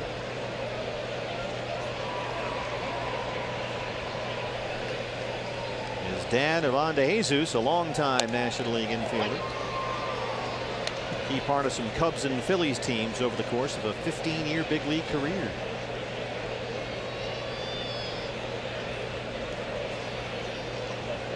Ivan De Jesus Sr. once traded by the Dodgers along with Bill Buckner to the Cubs in a deal for Rick Monday. That's a blockbuster. Ivan De Jesus was with the Giants briefly. We were teammates one day at old Qualcomm Stadium / Jack Murphy Stadium in San Diego. We were out on the field taking batting practice, and Ivan was called off the field. We finished BP and went in the clubhouse, and his locker was completely cleared out and he was gone. Vaporized. Poof. Slow roller to Goldie. Burgos hustling over there. They retire De Jesus Jr. I don't remember exactly what the move was, whether it was a release or designated for assignment, or if they were asking him to go to the minor leagues, or what the deal was. But 1 minute he was there, the next minute every sign of him was gone. Was he ever heard from again? Well, he resurfaced other places, but oh, I got nervous there for a minute. Man, poof. Billy Hamilton's been poof, gone on the bases. 3 stolen bases tonight. 2 singles. He scored a run. He's 2 for 4.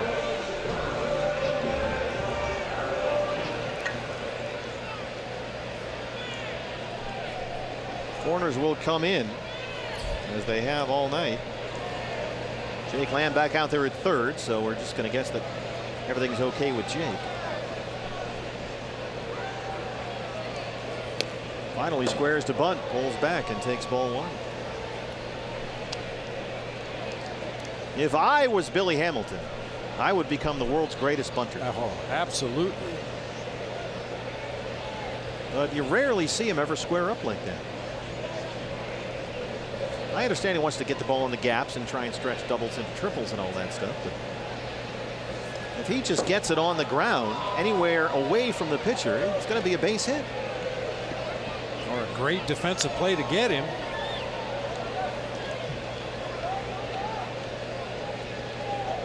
He's a natural right-hand hitter. He learned to switch hit to better utilize that speed, get closer to first base. So he's done well as a left-hand batter, considering it's something he picked up relatively late in his baseball development. Where's the bunt? Pulls back again. And Burgos is behind 3-0. Every player wants to swing the bat and drive the ball, like you said, hit it in the gaps, occasionally pull one down the line out of the ballpark. But the reality is, if Billy Hamilton just gets on first base, he's on third. He's liable to be on third base in 2 pitches. We've seen that happen tonight, in fact. Well, he walked the one guy in the ballpark you don't want to walk.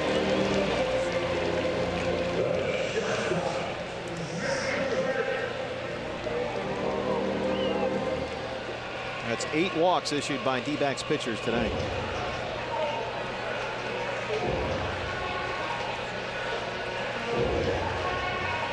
Well, Goldie hasn't really had a chance to get to know Billy Hamilton, because as soon as he gets on down there, he takes off.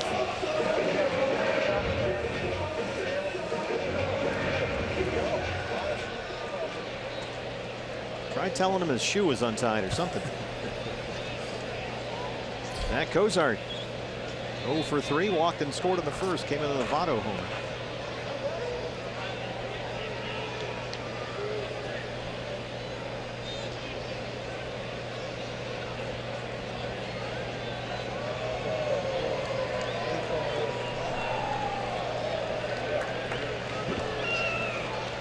There's no real easy way to keep Billy Hamilton in check when he's on first base, but I think the guys that have had the most success against him have a pitcher on the mound that will alter their delivery and throw a lot of pickoffs to first base. Hamilton holds, and that's ball 1. I mean, come set and throw a quick move to first base. Come set, hold the ball for a 2 count and then throw to first base. Come set and hold it for a 3 count and then throw to first base. Give him different looks, not only on your delivery to home plate, but on your pickoff move to first base. 30 for 35 in his stolen base attempts this year. He's already swiped 3 bags tonight.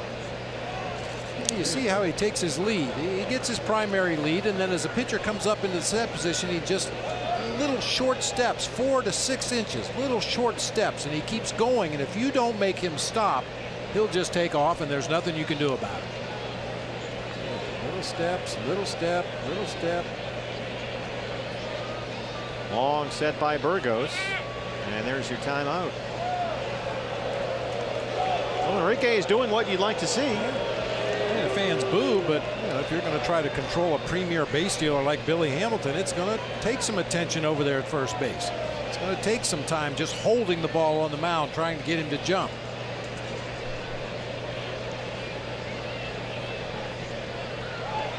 Holds again. That pitch is in there for a strike. There's that slider, 89 again from Enrique Burgos. Yeah, Billy Hamilton takes it back to the glory days. There's Ron LaFleur and Lou Brock before him, and then Ricky Henderson, Vince Coleman, Tim Raines. Guys that you'd write in for 70, 80, 90 steals a year.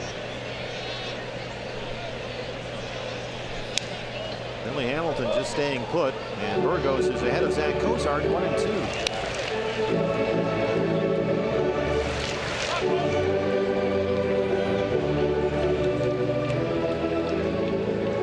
Was there ever a guy that you just could not throw out to save your life?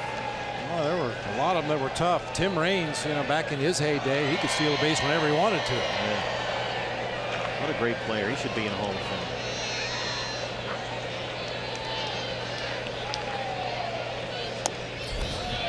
Missed with a fastball, and it's 2-2.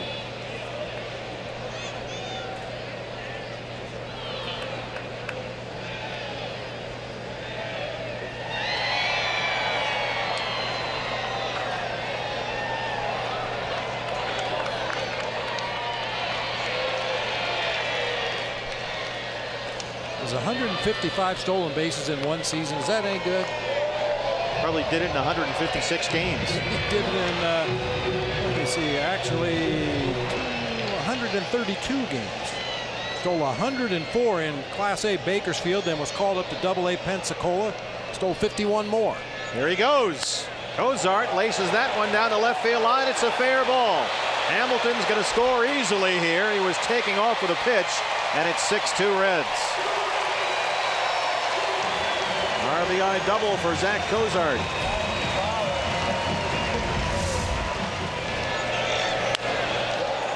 On top of a high pitch, kept it fair down that third baseline, as you mentioned, with Hamilton on the move off of first base. He's going to score easily on a ball down into the corner. Well, he walked Hamilton with 2 outs, and it's cost him a run. 6-2 ball game as Votto steps in with Cozart at second.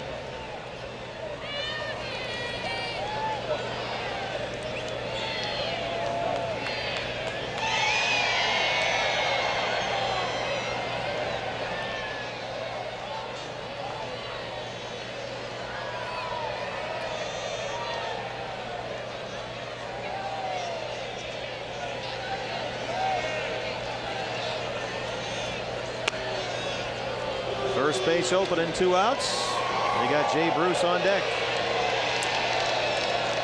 If you find these 2 lefties and you're in a pick your poison situation, I think most teams in Major League Baseball are going to go after Jay Bruce. More of a free swinger, guy that's more likely to get himself out swinging at a bad pitch. For Joey Votto, you're going to have to throw him strikes, and if you do, he's got a real good chance to put it in play with authority. Plus, it sets up a potential force play at second, third. Should one of the defenders find themselves in a bad position.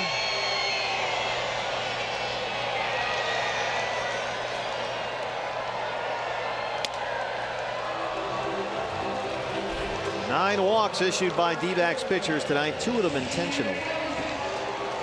So it's first and second, 2 down for Jay Bruce, who leads all National League outfielders in RBIs.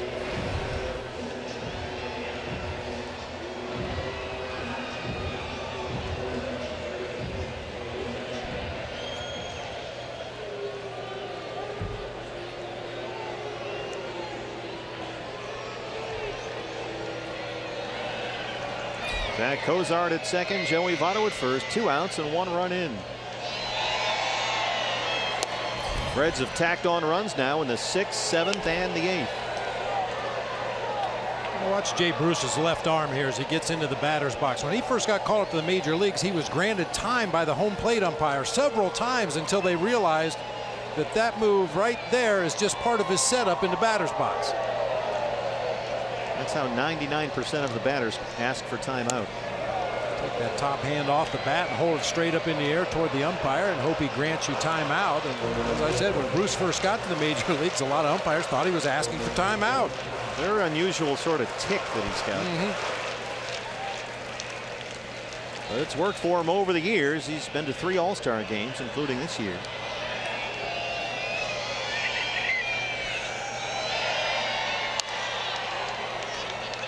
Although Jay Bruce scheduled to hit free agency after this season.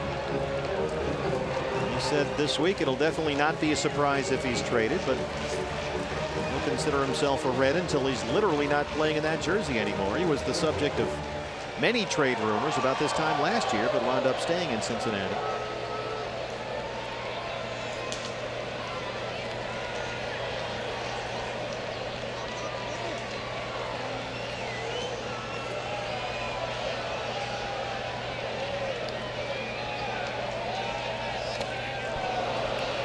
Well, it worked. The free pass to Votto worked out. First base occupied. That's the strikeout. Reds add another run. They lead it 6-2.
For the Reds, the left-hander Tony Cingrani, who's done a pretty good job in the bullpen and at the back end of the bullpen at that. This season making his 43rd appearance. An ERA just under 3.5. He's got some saves to his credit. 10 in fact in 15 chances. Yeah, basically a two-pitch guy. Fastball slider combination. The fastball sits in the low to mid 90s. Well, the Diamondbacks have given away a few tack-on runs here. One in the 6th, 7th, and the 8th. And so as we start the 9th, they're going to need some base runners. Yasmani Tomas, who was doubled in each of his last 2 at-bats, will lead it off. Nick Ahmed's spot is due up after that, but you see Phil Gosselin in the on-deck circle. And then the pitcher behind him.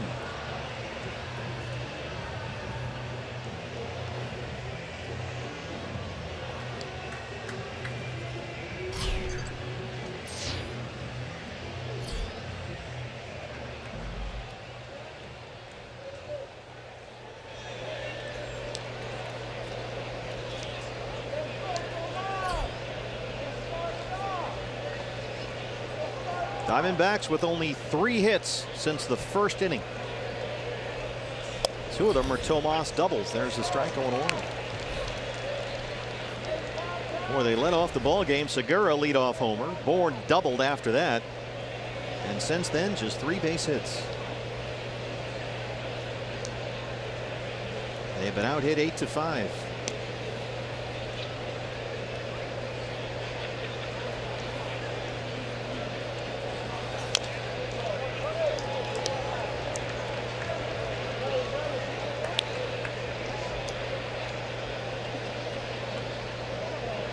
Well, Yasmani picking up the pace. He had 3 hits in 2 games against the Blue Jays this week. 2 for 3 tonight. Came into the ball game hitting under 190 in July.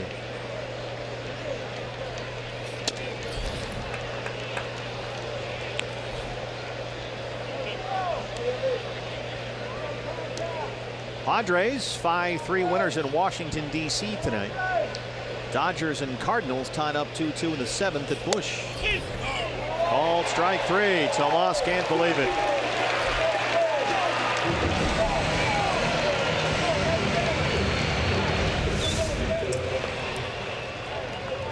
Wow, that's low. Yep. It's a good take by Yasmani. Phil Gosselin will hit for Nick Ahmed. Ricky Weeks Jr. will come out and hit for the pitcher. Phil 264 and 1 home run.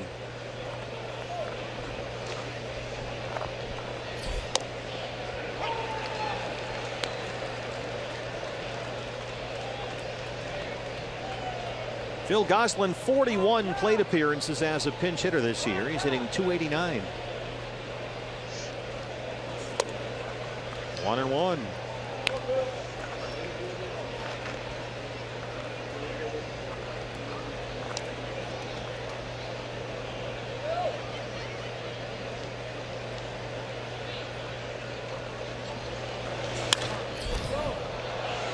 Lazy fly ball left center field. Drifting over is Hamilton. 2 outs. Diamondback Live postgame show follows our ball game. Jody Jackson will have reaction from the clubhouse. Ricky Weeks Jr. will hit for Enrique Burgos. Ricky 236 and 5 homers.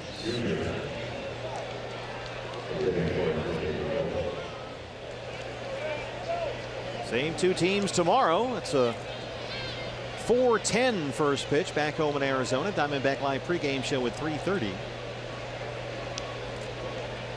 Robbie Ray on the mound for the Diamondbacks against Kivas Sampson. There's strike 1. Ricky in a 2 for 17 at the plate right now.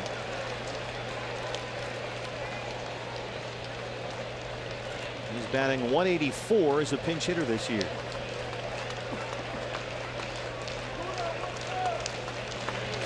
He's played a lot in this ballpark over the course of his career, coming from all those years in Milwaukee in the National League Central.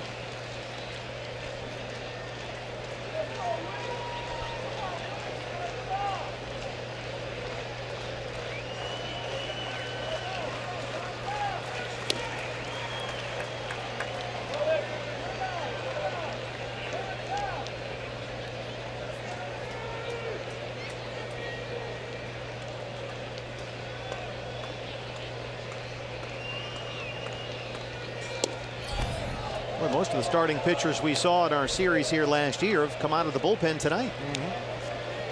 Reds rotation has evolved over the year. Had a lot of injuries. Homer Bailey still out with Tommy John surgery, although he is pitching in a minor league rehab stint. 3-1. Lines it right to Cozart, and that's the ball game. Well, it was a game that could not have started off in any more promising fashion for the Diamondbacks. Jean Segura, a leadoff homer. Michael Bourn followed that with a double. They led 2-0 after a half inning, but after that they had only 3 more hits all night long. And it just kept pounding away at the Diamondbacks pitchers, either taking the base on balls or coming up with some big base hits. You mentioned those tack-on runs in the 6th, 7th, and 8th for the Reds. Quite possibly could have turned this game around, but just not enough offensively, and as much as Archie Bradley battled tonight, just didn't have it. So the Diamondbacks drop the opener on this road trip, first of 3 in Cincinnati, as a 6-2 Reds win along the shores of the Ohio